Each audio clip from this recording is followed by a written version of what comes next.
Okay, તો lecture start કરીએ. પહેલું જે આપણું છે ઈસરો, ઓકે, અથવા તો સ્પેસ સાયન્સ, અવકાશ વિજ્ઞાન, જેને આપણે નામ આપશું. જનરલી આમાંથી ઘણા બધા પ્રશ્નો પૂછાતા હોય છે. વચ્ચે 20, 21, 22માં એવું થયું હતું કે કોવિડનો ટાઈમ હતો, તો ત્યારે મેડિકલના પ્રશ્ન, બાયોલોજીના પ્રશ્ન વધારે પૂછાતા હતા. બાકી જનરલ ટાઈમ્સમાં જે છે આપણને સ્પેસ સાયન્સના પ્રશ્ન વધારે પૂછાણા છે. તો આપણે સ્પેસ સાયન્સથી જે છે શરૂઆત કરીએ છીએ. અને હેડિંગ તમે બધા આપી દેજો, ઈસરો અથવા તો અવકાશ વિજ્ઞાન, સ્પેસ સાયન્સ, જે પણ તમારે હેડિંગ આપવું હોય એ આપી દેજો. જનરલી પીપીટીમાં મોસ્ટ ઓફ ઇન્ફોર્મેશન હશે. અમુક જે લખવાનું કહો આઈએમપી મુદ્દા હોય એ આપણે લખી લેશું. ઓકે, અને કયા કયા પ્રકારના પ્રશ્ન પૂછાશે આમાં એ પણ તમને એક ઇન્ટ્રો આપી દો એટલે સમજવામાં ખબર પડે. સૌથી પહેલી વસ્તુ એ છે અલગ અલગ ઓર્ગેનાઇઝેશન, મતલબ કે ઈસરોની સ્થાપના ક્યારે થઈ, હેડક્વાર્ટર કયું છે, મંત્રાલય કયું છે કે ડિપાર્ટમેન્ટ કયું છે, એવા પ્રશ્ન સાવ બેઝિક લેવલના પૂછી શકે તમને, કે જેમાં સાયન્સનો કોઈ રોલ ના હોય, એમાં એડમિનિસ્ટ્રેટિવ વસ્તુનો રોલ હોય. ઓકે, બીજી વસ્તુ તમને પૂછશે થોડુંક બેઝિક સાયન્સ, કે ભાઈ ઓર્બિટ્સ, જે પૃથ્વીની કક્ષા હોય અલગ અલગ, કે જેમાં આપણા સેટેલાઇટ્સ મૂકવામાં આવતા હોય, તો એ ઓર્બિટ્સના પ્રકાર કયા કયા છે, તેમાં ઉપગ્રહ કઈ કઈ રીતે ફરે છે અને એના ઉપયોગો કયા કયા છે. તો એક ઓર્બિટ્સ આપણે જોવાની આવશે, કક્ષાઓ જોવાની આવશે. કક્ષા જોવાઈ જાય પછી આપણે જોશું કે ભાઈ સેટેલાઇટ પહોંચે છે કઈ રીતે, તો કે ભાઈ અલગ અલગ પ્રકારના લોન્ચ વ્હીકલ્સથી.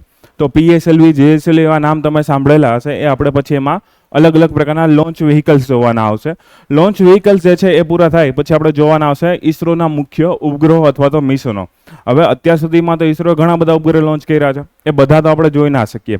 તો જેટલા IMP અત્યાર સુધીમાં 60-70ના દશકથી જે ચાલુ કર્યું છે, અને અત્યાર સુધીમાં જે IMP એવા, અને લાસ્ટ યરના એટલે કે 2024ની જાન્યુઆરીથી જે પણ આવતા જશે એ વાળા જોશું.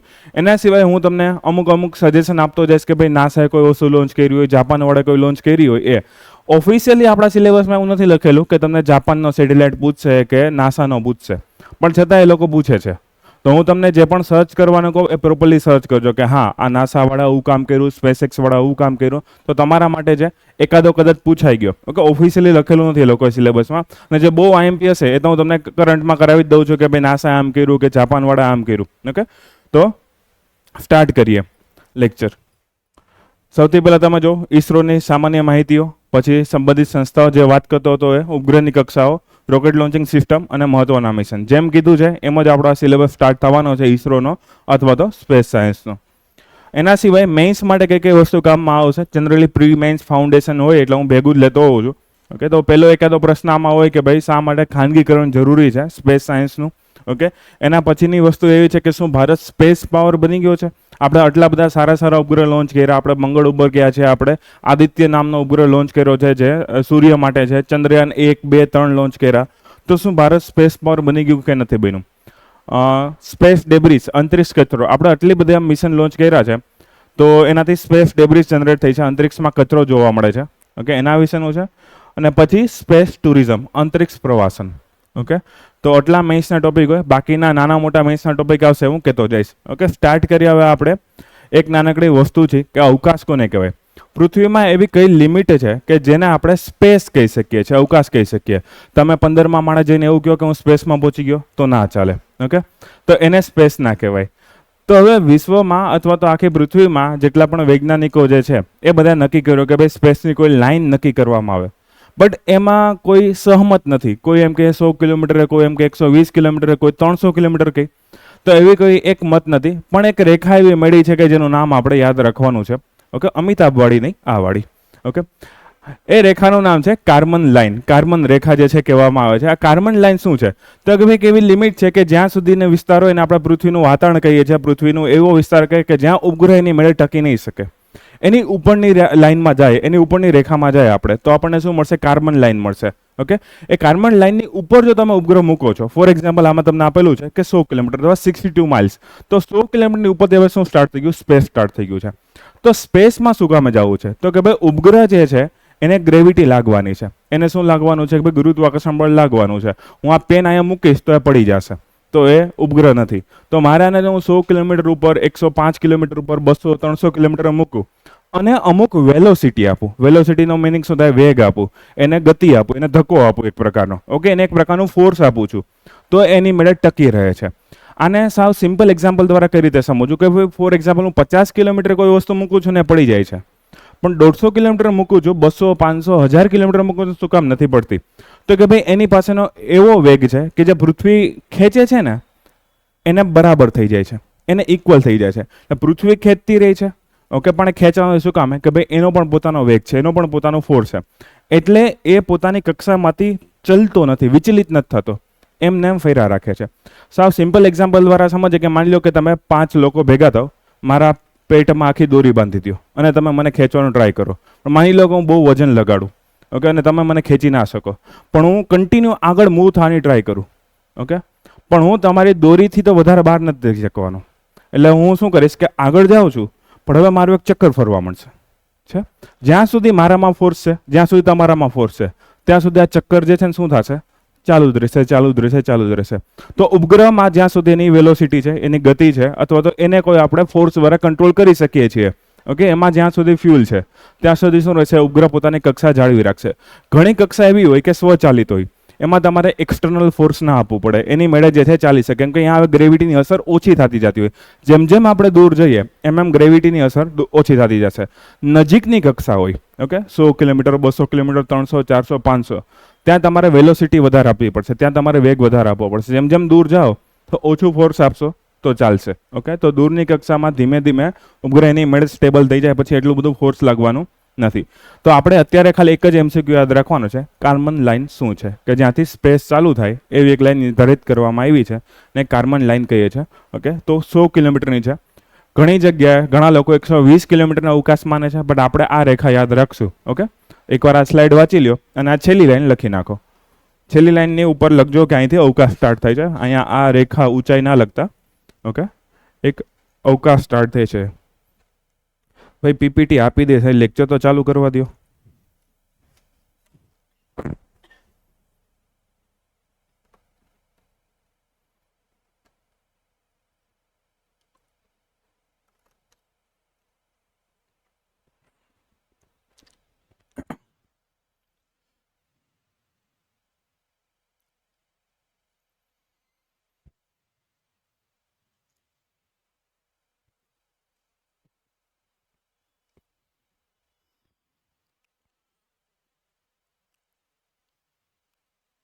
રેડી? ઓકે. હવે તમને કદાચ એવો MCQ પૂછે કે શા માટે ઉપગ્રહ પોતાની કક્ષામાં તરતા રહે છે અથવા ફરતા રહે છે અને નીચે નથી પડતા, તો એનો જવાબ એવો આવશે કે એનો પોતાનો વેગ હોય છે અને પૃથ્વીનું ગુરુત્વાકર્ષણ બળ હોય છે, એ બંને બેલેન્સમાં હોય છે એના કારણે. તો જે મેં સમજાવ્યું છે એની લાઈન આમાં ક્યાંય લખેલી નથી, પણ તમને યાદ રહી જશે એવી આશા રાખું છું. પોતાનો વેગ ને પૃથ્વીનું બળ એ બંને બેલેન્સમાં થઈ જાય તો વાંધો નથી આવતો, તો એ પડશે નહીં કે દૂર પણ નહીં જાય, પોતાની કક્ષા જે છે એ મેન્ટેન રાખવાનું છે, ઓકે. હવે આપણે ઈસરો વિશે જોયું. સૌથી પહેલી વસ્તુ તમને એક આઈડિયા હોવો જોઈએ કે હું ઈસરો બોલું છું એનું ફૂલ ફોર્મ શું છે, ઓકે. તમે ડિસેમ્બરમાં એક્ઝામ દેવા બેસો ને ઈસરોનું ફૂલ ફોર્મ આવે, તમે કહેશો આનું ફૂલ ફોર્મ હોય, સર તો ખાલી ઈસરો બોલતા હતા, ઓકે. તો આજે પહેલી અને છેલ્લી વાર આનું ફૂલ ફોર્મ બોલું છું, પછી આપણે નહીં બોલે, કેમ કે આવા પ્રશ્ન પૂછાય નહીં. પણ જો પૂછાઈ જાય તો એવું ના થાય કે તમે ટીક ના કરી શકો, અટેમ્પ ના કરી શકો. તો સાવ સિમ્પલ છે, ઇન્ડિયન છે, ઓકે, પાકિસ્તાની નથી, ઓકે. તો ઇન્ડિયન છે, સ્પેસનું રિસર્ચ કરીએ છીએ એવી સંસ્થા છે. સાવ એટલે સાવ સિમ્પલ આનું છે, નાના છોકરાઓને આવડવું જોઈએ. તો છતાંય એકવાર લખી નાખો સેફટી માટે, કંઈ નક્કી ના કહેવાય તમારા લોકોનું. તમારે અડધા કોમર્સ આર્ટ્સવાળા હોય કે સાયન્સવાળા હોય, કોઈ પણ હોય, ફૂલ ફોર્મ જે છે આડાવડું થઈ શકે છે. તો Indian space research .org. Okay. તો ફૂલ ફોર્મ લખી નાખો. એક સૌથી પહેલાં સ્થાપના ક્યારે થઈ? હમણાં 2-4 દિવસ પહેલાં જ્યારે 15મી ઓગસ્ટ ગઈ ત્યારે, પણ વર્ષો પહેલાં, ઓકે. તો 1969માં જે છે એની સ્થાપના થઈ હતી 15મી ઓગસ્ટમાં. જનરલી સ્થાપના થઈને તેને રાખવામાં આવેલું હતું અણુ વિભાગની હેઠળ. હવે તમે જો ક્યાં અણુ વિભાગ અને ક્યાં આપણે હવે અવકાશયાન મોકલવા, સેટેલાઇટ બનાવવાને એ બધું કરવું, તો એના કારણે આ લોકોને થોડુંક બ્રહ્મ જ્ઞાન થયું. ક્યારે થયું? તો કે ભાઈ 3 વર્ષ પછી 1972માં ઈસરો માટે એક અલગ ડિપાર્ટમેન્ટ બનાવવામાં આવ્યું. એ ડિપાર્ટમેન્ટનું નામ પડ્યું ડિપાર્ટમેન્ટ ઓફ સ્પેસ, DOS શોર્ટમાં હું એને કહીશ, ડિપાર્ટમેન્ટ ઓફ સ્પેસ, અવકાશ વિભાગ એવું નામ પાડવામાં આવ્યું છે. આ અવકાશ વિભાગ જે છે PMO અથવા તો PMની હેઠળ જે છે ડાયરેક્ટ કાર્ય કરતો હોય છે. કોની હેઠળ? PMO, prime minister's office, okay. Prime મિનિસ્ટરની જે ઓફિસ હોય છે એની હેઠળ કાર્ય કરતો હોય. પ્રાઇમ મિનિસ્ટરે ઘણી ઇમ્પોર્ટન્ટ વસ્તુ જે છે ડાયરેક્ટલી પોતાની હેઠળ રાખેલી હોય. શું કામ? કેમ કે દેશ માટે મહત્વની હોય. તો તમારું એક નાનકડું કામ છે, એવી મેઇન 5-6 સંસ્થાઓ, ઓકે. આમ તો પોલિટીનો પ્રશ્ન છે. એવી મેઇન 5-6 સંસ્થાઓ કે જે ડાયરેક્ટલી PMO હેઠળ ફંક્શન કરે છે, એના નામ તમારે ગોતવાના છે. ભલે પોલિટીમાં પૂછાય, ઓકે. એવી મેઇન 5-6 જેટલી સંસ્થાઓ છે, તમને મળી જશે. PMOની વેબસાઇટ ચેક કરશો ને કે જેનું હેડિંગ ડાયરેક્ટલી PM દ્વારા કરવામાં આવતું હોય, ઓકે. બીજી વસ્તુ, ડિપાર્ટમેન્ટ ઓફ સ્પેસની સ્થાપના જે છે 1972માં કરવામાં આવી અને બેંગલુરુમાં કરવામાં આવી. જો ભારતના મોસ્ટ ઓફ ડિપાર્ટમેન્ટ ક્યાં છે? દિલ્હીમાં. જે આપણું પાર્લામેન્ટ હાઉસ હોય એમાં એકાદા ખૂણા ખાચરામાં એકાદા અલગ અલગ ડિપાર્ટમેન્ટ હોવાના છે બધાના. પણ આ એક એવું ડિપાર્ટમેન્ટ છે કે જે દિલ્હીમાં નથી, જે બેંગલુરુમાં છે. તો કન્ફ્યુઝન થશે, તો ધ્યાન રાખજો, ડિપાર્ટમેન્ટ ઓફ સ્પેસ દિલ્હીમાં નથી, બેંગલુરુમાં છે. એક બિલ્ડિંગ છે અંતરિક્ષ ભવન કરીને બેંગલુરુમાં, જ્યારે જાઓ ત્યારે જોઈ લેજો. ઓકે. તો અહીંયા જ ઇસરોનું હેડક્વાર્ટર, અહીંયા DOSનું હેડક્વાર્ટર, ડિપાર્ટમેન્ટ ઓફ સ્પેસનું હેડક્વાર્ટર જે છે કરવામાં આવેલું છે. ઓકે. તો સિમ્પલ વસ્તુ, ઇસરોનું ફૂલ ફોર્મ 1969માં સ્થાપના થઈ, 72માં એનું ડિપાર્ટમેન્ટ બદલાવવામાં આવ્યું હતું અને જ્યારે સ્થાપના થઈ ત્યારે ઇસરોનું નામ ઇસરો નહોતું, ત્યારે એનું નામ હતું ઇન્કોસ્પાર હતું. ત્યારે જો અઘરું નામ હતું. પછી એમ થયું કે આ સ્ટુડન્ટ્સ ક્યાં બિચારા UPSC GPSCમાં ગોખશે, એટલે ઇઝી નામ કરી નાખીએ. ઓકે. તો જો ઇન્કોસ્પાર કદાચ પૂછે, હવે જૂનું થઈ ગયું, 60નું 70નું દશકનો ટાઈમ છે, હવે એવા પ્રશ્ન પૂછશે નહીં, પણ છતાંય કદાચ પૂછાઈ ગયું કે ભાઈ ઇસરોનું પુરોગામી એટલે કે ઇસરોનું જે જૂનું જે સંસ્થા હતી એનું નામ શું હતું, અથવા તમને એવું લખી નાખશે ઇન્કોસ્પારનું ફૂલ ફોર્મ. આ ઇસરોની પહેલાની સંસ્થા છે, આ ઇસરોની સ્થાપના થઈ પહેલાની સંસ્થા હતી, એવો કોઈ પ્રશ્ન પૂછે તો ધ્યાન રાખજો. હવે ઇન્કોસ્પારનું ફૂલ ફોર્મ અગેન ઇન્ડિયન. હવે કર્યું છે નેશનલ કમિટી પહેલા કરી નાખી. Okay. National committee for space research જે છે એમનામ છે. ઓકે. સ્પેસ રિસર્ચ એમનામ આવવાનું છે, ખાલી એક કમિટી તમારે વચ્ચે યાદ રાખવાની છે, ઇન્કોસ્પાર, Indian national committee for space research. Okay. તો એક આ ફૂલ ફોર્મ, એક આ ફૂલ ફોર્મ, બે વસ્તુ ખાલી અત્યારે યાદ રાખો. ઓકે. બાકીનું વાંચી લ્યો.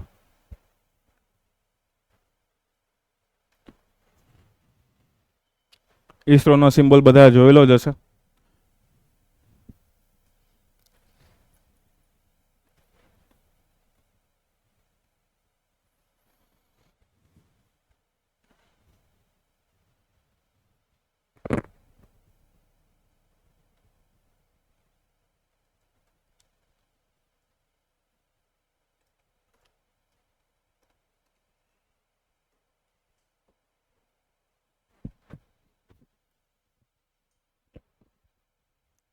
રેડી?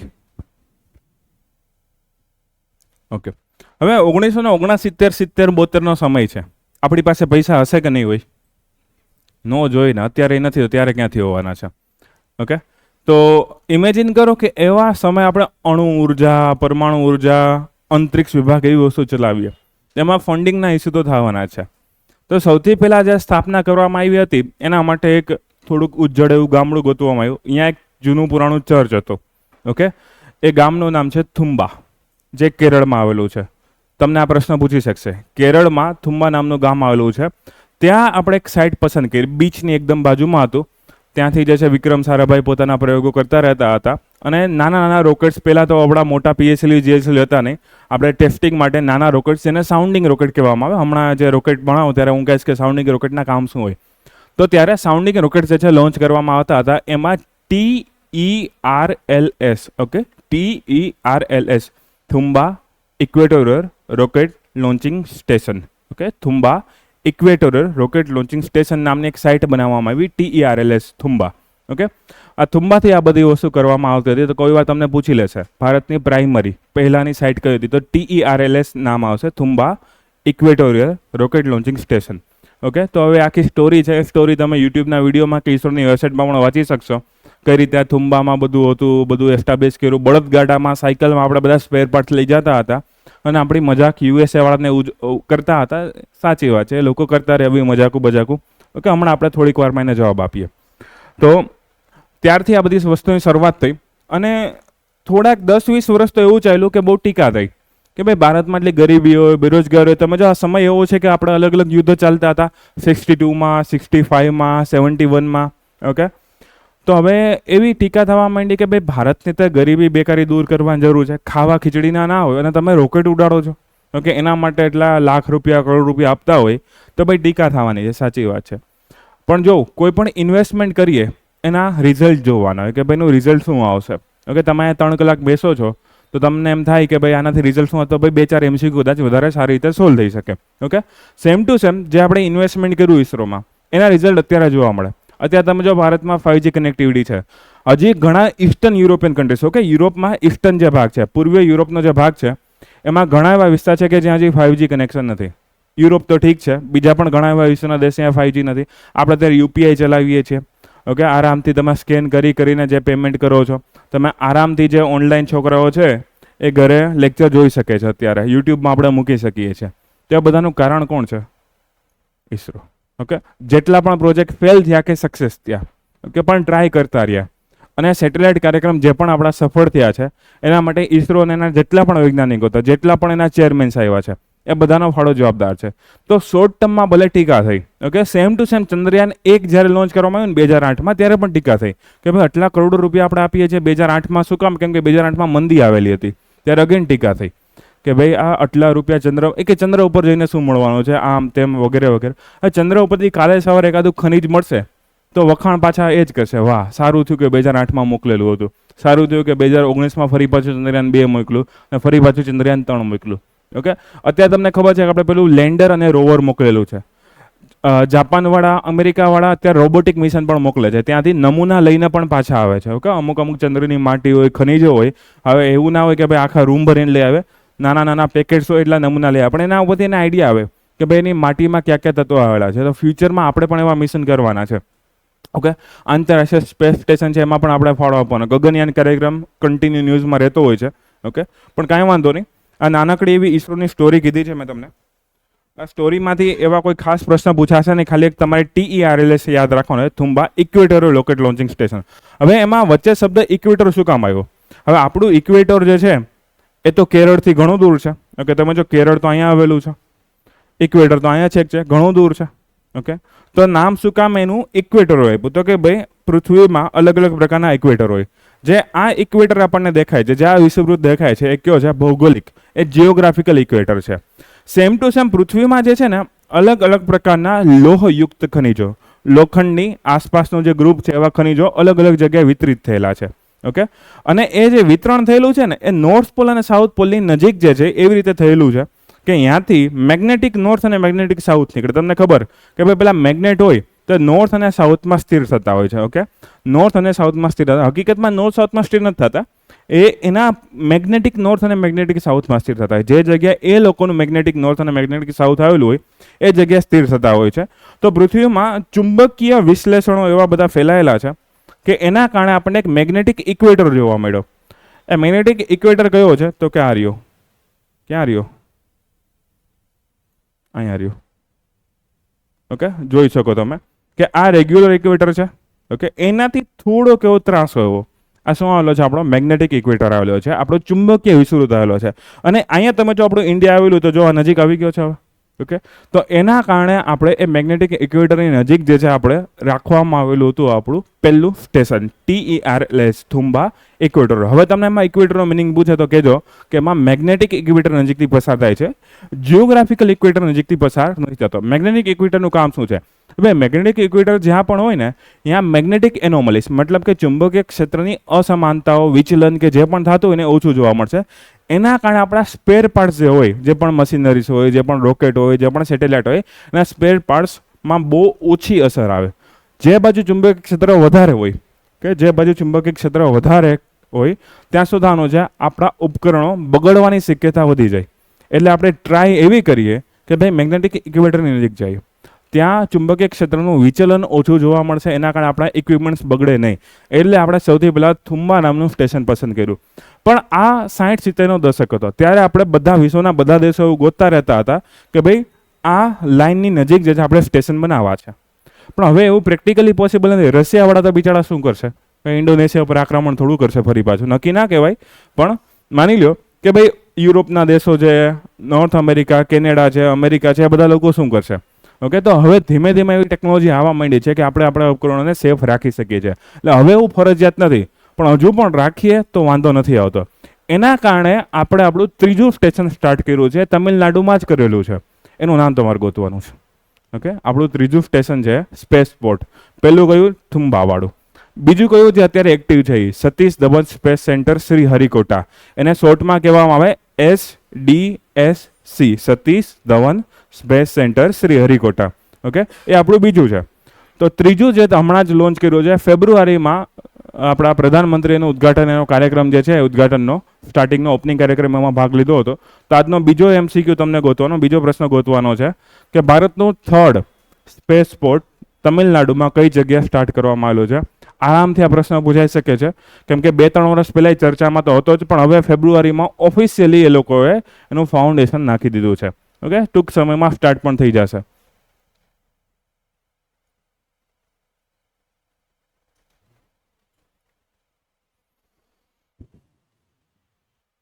ઓકે, તો આ ઈસરોની બેઝિક માહિતી. હવે ઈસરોના વિઝન અને મિશન છે. હવે એ કેટલા કામના? તો હમણાં છેલ્લા 2 વર્ષથી હું જોઉં છું કે ઘણી વખત તમને સ્ટેટમેન્ટ વાળા પેલા વાક્ય પૂછી લે, એમાં લાંબા સ્ટેટમેન્ટ મૂક્યા કે ભાઈ ઈસરો ફલાણું કામ કરે છે, ઈસરોનો મુખ્ય હેતુ આ છે. ઓકે, ભલે ઈસરો ન પૂછે કે ડિપાર્ટમેન્ટ ઓફ ટેલિકોમ્યુનિકેશન ન પૂછે, વિઝન મિશન એકવાર વાંચેલા હોવા જોઈએ. હું એમ નથી કહેતો કે આને તમે શબ્દશઃ ગોખો, એ પોસિબલ નથી આપણા માટે. આપણી પાસે બીજા ઘણા ફેક્ટ છે, તો આને એકવાર આપણે વાંચીએ, સમજવાની ટ્રાય કરીએ. ઓકે, ભલે એમાંથી મેઇન શબ્દ યાદ રાખવાના છે. કદાચ એમાં એવું આવી ગયું કે ભાઈ હા, આવો શબ્દ તો ક્યાંય નહોતો, આવો શબ્દ તો હોવો જ ના જોઈએ, હવે પોઝિટિવ શબ્દો એ જ હોવા જોઈએ. ઓકે, તો ઈસરોના વિઝન અને મિશન આપણે એકવાર વાંચવાની ટ્રાય કરીએ. પોઈન્ટ ટુ પોઈન્ટ યાદ રાખવાની એને જરૂર છે નહીં. ઓકે, અહીંયા સેમ ટુ સેમ એના સ્ક્રીનશોટમાંથી જ મેં લીધેલો છે કે ઈસરોના વિઝન અને મિશન ક્યાં કહે. ઈસરોના નથી હકીકતમાં, આ ડિપાર્ટમેન્ટ ઓફ સ્પેસના છે, પણ ડિપાર્ટમેન્ટ ઓફ સ્પેસ પૂછે કે ઈસરો પૂછે, બંનેનું સરખું થવાનું, બંનેની બિલ્ડિંગ પણ એક જ છે. ઓકે, હવે વિઝન જોઈએ પહેલા. ઓકે, વિઝનમાં શું લખ્યું છે? Harness, sustain and augment. Okay, harness નો મિનિંગ શું થાય? સસ્ટેન અને ઓગમેન્ટ નો મિનિંગ શું થાય? કે ભાઈ સ્પેસ ટેકનોલોજી છે એને આપણે વધારવાની છે, એને ધીમે ધીમે વિકસાવવાની છે, એને ધીમે ધીમે સસ્ટેનેબલ બનાવવાની છે. શેના માટે? નેશનલ ડેવલપમેન્ટ માટે. તો રાષ્ટ્રના વિકાસ માટે સ્પેસ ટેકનોલોજીનો ઉપયોગ કરવો. Okay, while pursuing space science and research plus planetary exploration. મતલબ કે કઈ રીતે? જ્યારે પણ આપણે એવા પ્રકારનું રિસર્ચ કરીએ જે સ્પેસ સાયન્સ પ્રકારનું છે, કે અવકાશ વિજ્ઞાન ક્ષેત્રમાં જે પણ રિસર્ચ કરીએ છીએ ત્યારે, અને આંતરગ્રહીય મિશન કરીએ. આંતરગ્રહીય મિશનમાં શું આવશે? આપણે મંગળ ઉપર જઈએ, આપણે શુક્ર પર જઈએ, આપણે ગુરુ શનિ ઉપર જઈએ, તો એને શું કહેવામાં આવશે? પ્લેનેટરી એક્સપ્લોરેશન કહેવામાં આવશે, કે ભાઈ અલગ અલગ ગ્રહની શોધખોળ કરીએ. એ આ સેમ વાક્ય ગુજરાતી કરીને આપેલું છે. ઓકે, તમે વાંચી શકશો કે ભાઈ અવકાશ વિજ્ઞાનનું જે પણ સંશોધન કરવામાં આવે છે, જે પણ ગ્રહોની શોધખોળના ક્ષેત્રમાં પ્રગતિ કરવામાં આવે છે, અને એ બધાનો ફાળો ક્યાં પહોંચવો છે? રાષ્ટ્રના વિકાસમાં પહોંચવો છે. ભારતનું કોઈ પણ મંત્રાલય છે, કોઈ પણ ડિપાર્ટમેન્ટ હશે કે કોઈ પણ સંસ્થા હશે, એમાં છેલ્લે આવો શબ્દ તો લખેલો જ હશે એના વિઝન મિશનમાં કે રાષ્ટ્રનો વિકાસ કરો, સમાજનો વિકાસ કરો, અથવા કોઈ પર્ટિક્યુલર કોમ્યુનિટી માટે હોય, જેમ કે નેશનલ કમિશન ફોર વુમન હોય, તેમાં મહિલાનો વિકાસનો હશે. તો કોઈને કોઈ જગ્યાએ દેશના કોઈ સમાજનો વિકાસ, દેશના કોઈ સમુદાયનો વિકાસ, કોઈ એરિયાનો કે આખા દેશનો વિકાસનો પોઈન્ટ લખેલું હશે. આમાં તમારે એક શબ્દ ખાસ યાદ રાખવાનો, રાષ્ટ્રના વિકાસ માટે સ્પેસ સાયન્સ, સ્પેસ રિસર્ચ અને પ્લેનેટરી એક્સપ્લોરેશનનો યુઝ કરવો. તો દેશનો વિકાસ એ શબ્દ આમાં યાદ રાખજો. એ આપણું શું થઈ ગયું? વિઝન થઈ ગયું. હવે મિશન ક્યાં ક્યાં છે? તો કે ભાઈ ઘણા પેટા મિશન છે. સૌથી પહેલી વસ્તુ છે કે ભાઈ આપણે અવકાશમાં જવું છે, તો એમને બસમાં કે ટ્રેનમાં જવાતું નથી. એના માટે શું બનાવવું પડે? લોન્ચ વ્હીકલ બનાવવા પડે. તો સૌથી પહેલી જ વસ્તુ શું લખી નાખી? ભાઈ અંતરિક્ષ સુધીની પહોંચ આપણી બરાબર થાય, એના માટે અલગ અલગ પ્રકારના લોન્ચ વ્હીકલ બનાવવા. કોઈ વાર વધારે દૂર જવું પડે, કોઈ વાર નજીક જવું પડે, કોઈ વાર ભારે સેટેલાઇટ લઈ જવું પડે, કાંઈ પણ વસ્તુ કરવી પડે. તો અલગ અલગ પ્રકારના લોન્ચ વ્હીકલ. હવે લોન્ચ વ્હીકલનું શુદ્ધ ગુજરાતી છે પ્રક્ષેપણ યાન.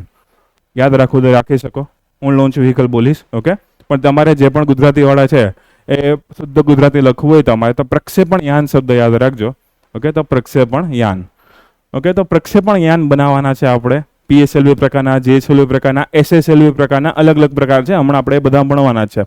ઓકે, હવે એ બનાવશું તો એમાં બધી વસ્તુ આવી જશે. એની ડિઝાઇન કરવી, એનું ડેવલપમેન્ટ કરવું, એ બધી વસ્તુ આવી જાય. તો સૌથી પહેલી વસ્તુ છે લોન્ચ વ્હીકલ બનાવવા. લોન્ચ વ્હીકલ બનાવશો તો અંતરિક્ષમાં જઈ શકશો, એમને જઈ શકવાના નથી આપણે. તો માની લો કે જ્યાં સુધી લોન્ચ વ્હીકલ બન્યા નહીં હોય ત્યાં સુધી આપણે શું કરતા હશું? તો અલગ અલગ દેશની મદદ લેતા હશું, રશિયાની, ફ્રાન્સની. શું કામે? કેમ કે સેટેલાઇટ બની ગયા હોય, કોઈ આપણે રડાર મૂક્યો હોય, કોઈ કેમેરો મૂકવો હોય આપણે, ઓકે, જેના દ્વારા પૃથ્વીનું નિરીક્ષણ કરી શકતા હોય, તો આપણી પાસે લોન્ચ વ્હીકલ પ્રોપર નથી. તો આપણે શું કરશું? અલગ અલગ દેશની સહાય લેશું, જેમાં મુખ્યત્વે ફ્રાન્સનું એરિયન સ્પેસ એજન્સી છે. ઓકે, અને રશિયાની રોસ કોસ્મોસ એજન્સી છે. એ લોકો આપણને ઘણી મદદ કરેલી છે. ઓકે, તો રશિયા અને ફ્રાન્સે આપણા સ્પેસ સાયન્સના વિકાસમાં મદદ કરેલી છે જ્યારે આપણા લોન્ચ વ્હીકલ ડેવલપ નહોતા થયા. આપણો પ્રોપર જે લોન્ચ વ્હીકલ જે છે પહેલું એ SLV ASLV કહેવાય, પણ એ એટલા બધા સક્સેસ નહોતા થયા. એટલે PSLV જે છે ત્યારથી આપણો વિકાસ પ્રોપરલી સ્ટાર્ટ થયો છે. શરૂઆતમાં વિકાસ હતો પણ એવું હતું કે ભાઈ માંડ એકાદું બેકાદું રોકેટ લોન્ચ થતું હોય, એમાં પણ ફેલિયર જતા હોય, તો એ પ્રશ્ન થતા હતા. Okay, launch vehicle. એના પછીને સેકન્ડ મિશન કયું છે આપણું? તો ઉપગ્રહો અને સંબંધિત ટેકનોલોજીને વિકાસ કરવો, એનું ડિઝાઇનિંગ કરવો. હવે આપણે લોન્ચ વ્હીકલ તો મોકલી દીધું, પણ એ ખાલી તો નહીં મોકલે. એના એક ભાગમાં આપણે શું રાખશું? આપણે એક સેટેલાઇટ રાખશું. એ સેટેલાઇટ કયા પ્રકારનો હશે? તો કે પૃથ્વીનું નિરીક્ષણ કરવા માટેનો અર્થ ઓબ્ઝર્વેશન સેટેલાઇટ. તો ઘણી જગ્યાએ તમે શોર્ટમાં વાંચશો EOS લખેલું હશે, અર્થ ઓબ્ઝર્વેશન સેટેલાઇટ. એનું ગુજરાતી શું છે? પૃથ્વી નિરીક્ષણ ઉપગ્રહ. ઓકે, તો પૃથ્વીના નિરીક્ષણ કરવા માટેના ઉપગ્રહ હોય. સંચાર માટેના હોય, 4G સેવાઓ, 5G સેવાઓ, સેટેલાઇટ ઇન્ટરનેટની હમણાં ધીમે ધીમે શરૂઆત કદાચ થશે. તમારા ઘરે જે પેલી ડીશ ટીવી હોય, ટાટા સ્કાય હોય, કોઈ પણ વસ્તુ હોય, તો એમાં તમને ખબર છે પેલી એક મસ્ત મજાની ડીશ રાખેલી હોય, આમ આકાશમાં ક્યાંક જોતી હોય એકાદી જગ્યાએ. ઓકે, એ શું છે? ડીશ ટીવી છે. એ સેટેલાઇટ તરફથી પોતાના સિગ્નલ મેળવે છે. ઓકે, નેવિગેશન માટે તમને ખબર, તમે બધા જીપીએસ વાપરેલું હશે. સેમ ટુ સેમ ભારત સરકારે પોતાનો નાવિક કાર્યક્રમ સ્ટાર્ટ કર્યો છે. હમણાં આવશે ત્યારે હું તમને ભણાવીશ નાવિક કાર્યક્રમ. તો નેવિગેશન માટે છે, રસ્તાઓની શોધખોળ કરવી હોય તો એના માટે.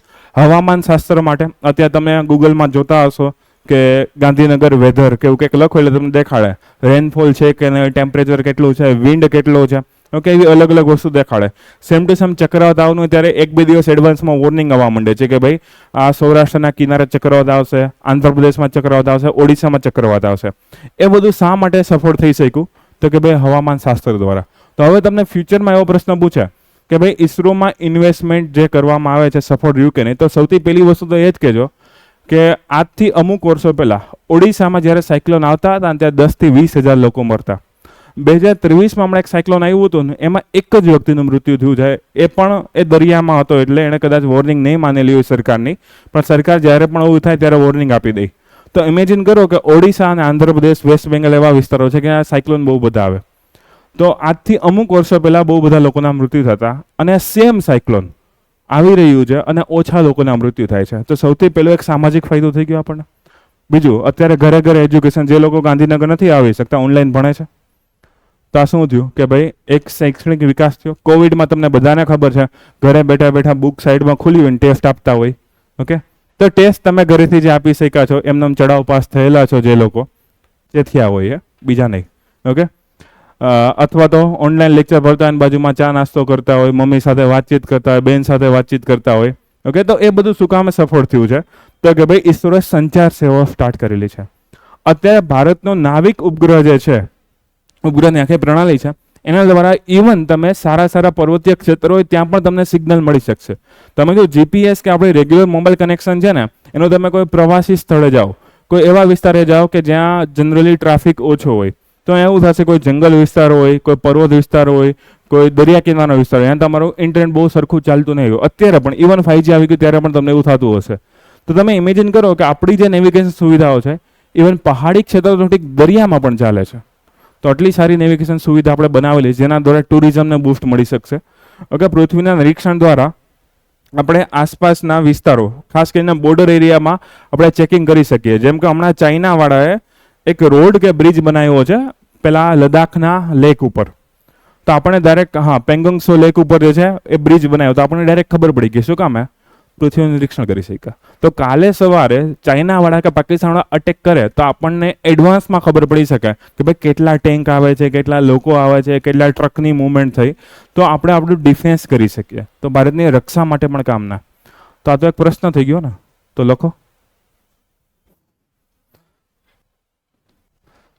ઘણી વખત એવું કહેવામાં આવે છે કે ઘણી વખત એવું કહેવામાં આવે છે કે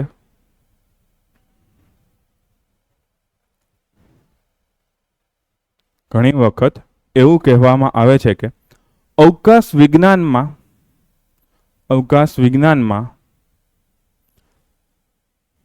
ફંડિંગ આપવા કરતા ગરીબી, બેરોજગારી અને ભૂખમરાને દૂર કરવામાં બેરોજગારી અને ભૂખમરાને દૂર કરવામાં નાણાં આપવા જોઈએ.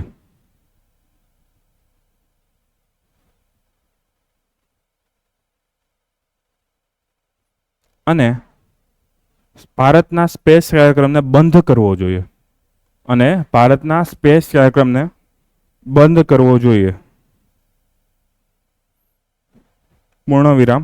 અને આખું આ કોમામાં કરી નાખો, ડબલ કોમામાં આખું સેન્ટેન્સ જે છે ને.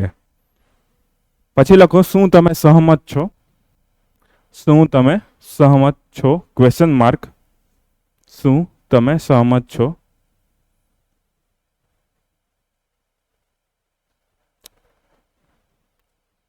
તમારું મંતવ્ય કારણો સાથે સમજાવો. તમારું મંતવ્ય કારણો સાથે સમજાવો. હા કે ના ના પાડી દેતા. હા સહમત છું, ના સહમત નથી. ઓકે, નાના છોકરા જેવું ના કરતા. રેડી? તો ઈસરોનો અલગ અલગ પ્રકારનો વિકાસ જે પણ ઈસરો કરેલો હોય જેનાથી ફાળો મળે, બે ડાયરેક્ટ હોય કે ઇનડાયરેક્ટ હોય. ડાયરેક્ટમાં શું આવશે? રોજગારી મળેલી છે. કે ઈસરોમાં ઘણા લોકો કામ કરતા હશે, ઘણો ઇન્ફ્રા ડેવલપમેન્ટ થયું છે આપણું, એટલા સારા સારા રોકેટ બનાવ્યા છે. ઈસરો ઘણું ફોરેક્સ કમાઈને આપે છે, ફોરેન ડોલર્સ જે છે કમાઈને આપે છે, કેમ કે ભારત વિદેશના પણ ઘણા ઉપગ્રહ લોન્ચ કરે છે. ઓકે, તો હવે પાછળનું તમે વિચારજો. મેં ઘણા બધા મુદ્દા કહી દીધા છે તમને. ઓકે, તો ઉપગ્રહ બનાવવા તો મેં તમને કહી દીધું કે ઉપગ્રહ કયા કયા પ્રકારના હોય, કઈ કઈ રીતે આપણે મદદ કરી શકે છે એ વાળી વસ્તુ. એમાંથી ખાસ હોય છે ટેલિકોમ્યુનિકેશન, જે તમે ઇડિયટ બોક્સ જેને કહેવામાં આવે છે, ટેલિવિઝન. કે ટેલિવિઝન એ ઇડિયટ બોક્સ, કે લોકોની સામે બેઠા રહે, કંઈ કરે નહીં. સેમ અત્યારે મોબાઈલનું એવું થઈ ગયું છે. ઓકે, તો ટેલિવિઝન છે કે બીજી કોઈ પણ અલગ અલગ પ્રકારની સંચાર સેવાઓ માટેની એપ્લિકેશન્સ હોય, તો એવા અલગ અલગ ઉપગ્રહો વિકસાવવા, એવી સેવાઓ વિકસાવી. એના પછીનું પોઈન્ટ છે પ્રાકૃતિક સંસાધનોનું સંચાલન. અત્યારે આપણને અચાનક એવી ખબર કેમ પડે કે ભાઈ આ જગ્યાએ લોખંડ મળશે, આ જગ્યાએ નેચરલ ગેસ મળશે, કે આ જગ્યા જે કોલસો મળશે, ખનિજ તેલ મળશે? કે ભાઈ ઈસરો કન્ટિન્યુ એ જગ્યાનું એનાલિસિસ કરતું રહે છે. ઓકે, કોઈ જગ્યા કેટલા જંગલો વૈધા ગઈટા.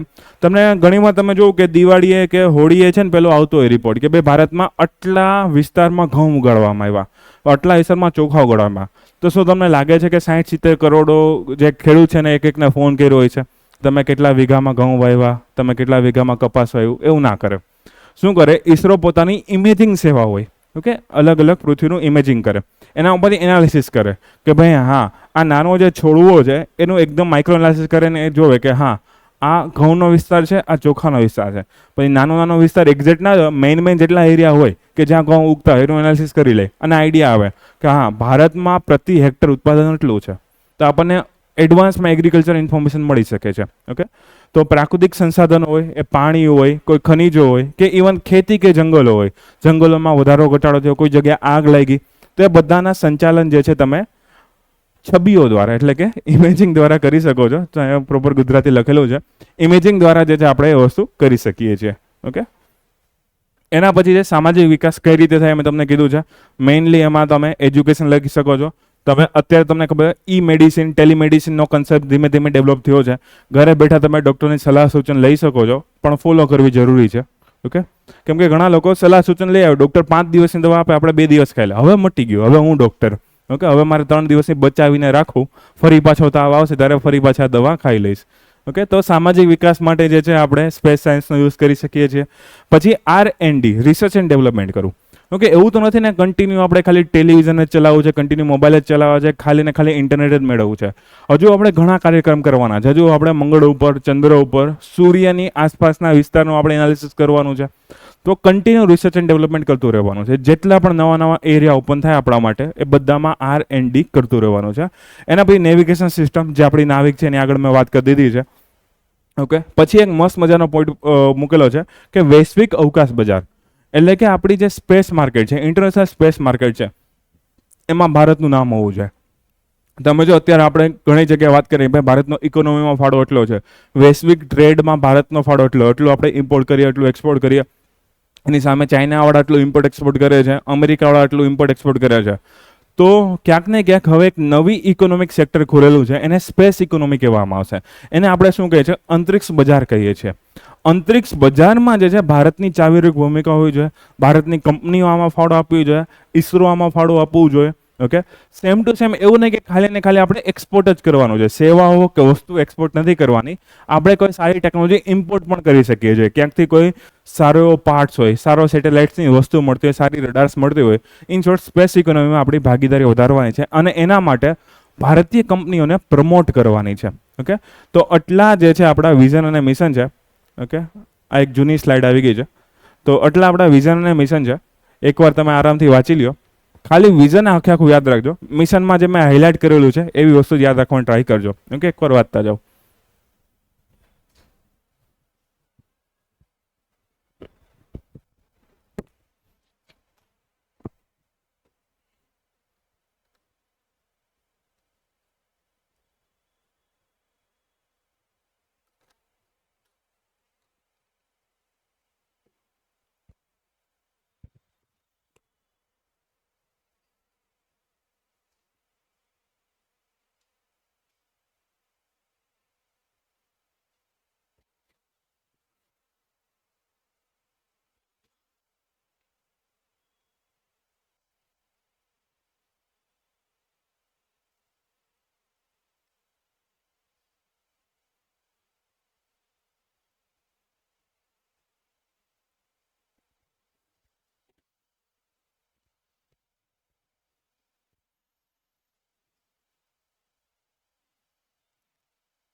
ઓકે, નેક્સ્ટ સ્લાઇડ કરું. અધિકૃત કરો ને અધિકૃત કરવી કે કરવું.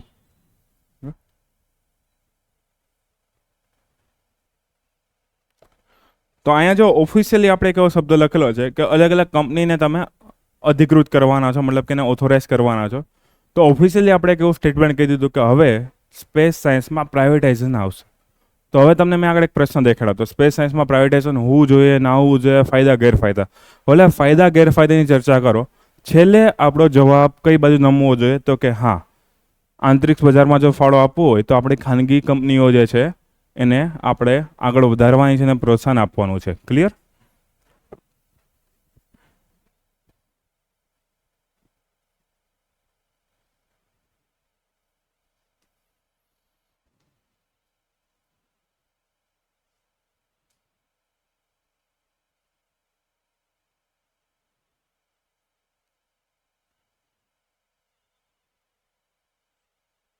Okay, next.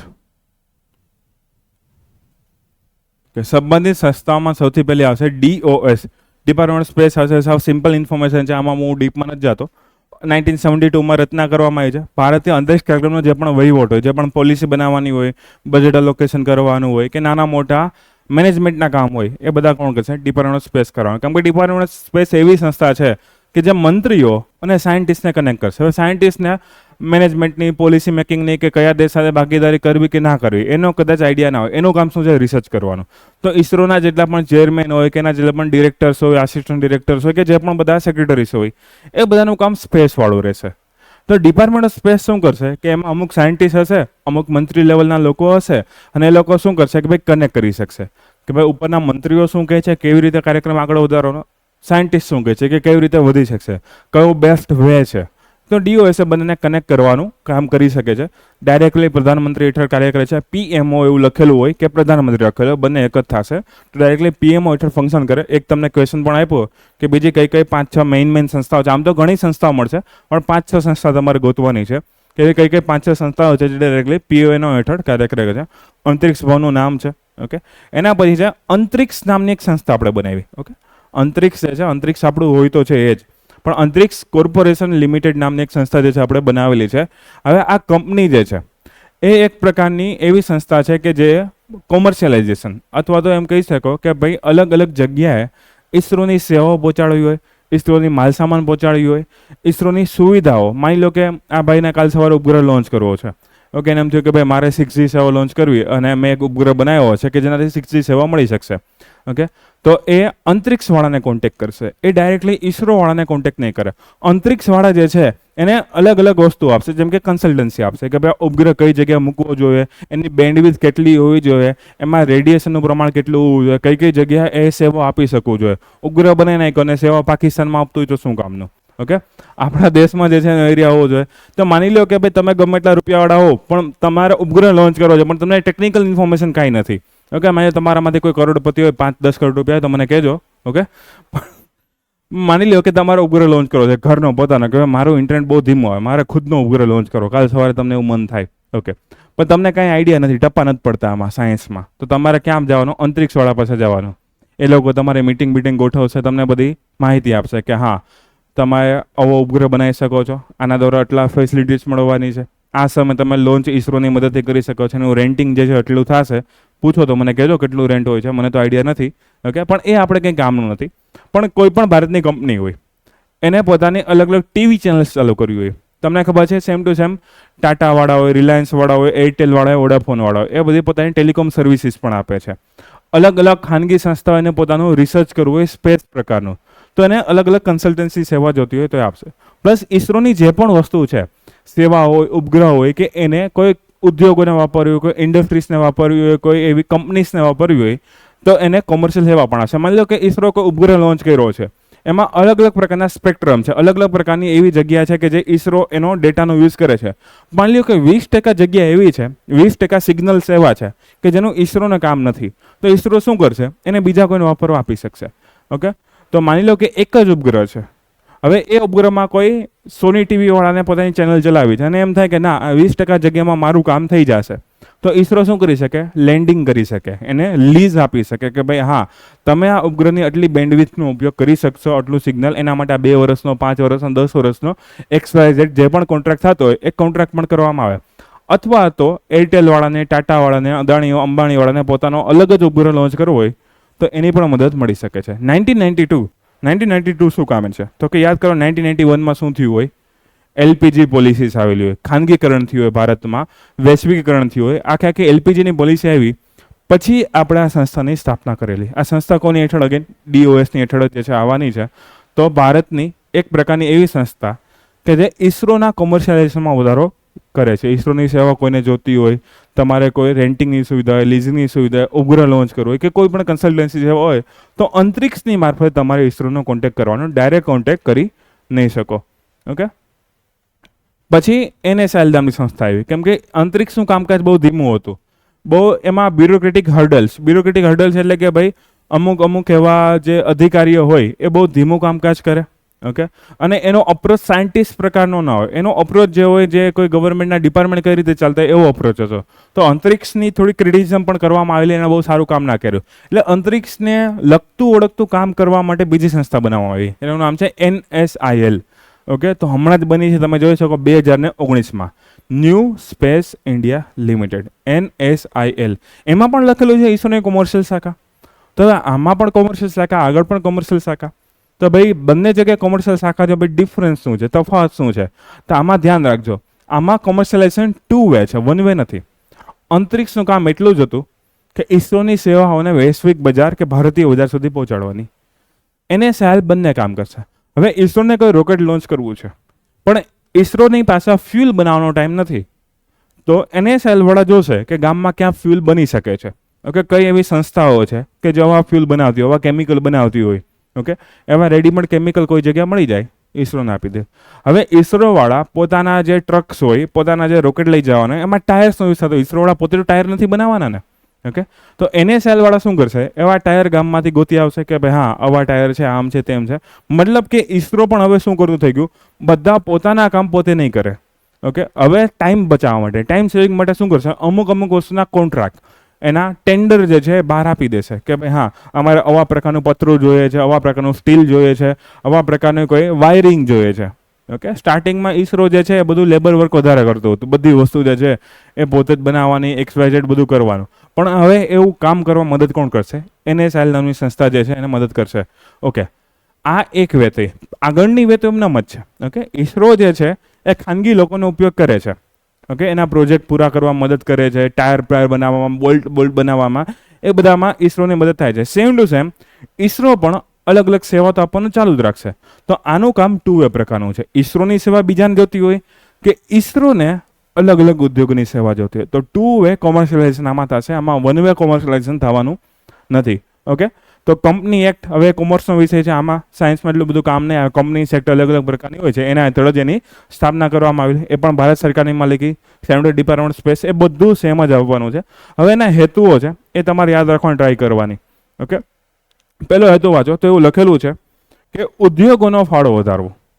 ઓકે, ઉદ્યોગોનો ફાળો વધારો કઈ જગ્યા? ભારતના અંતરિક્ષ કાર્યક્રમમાં.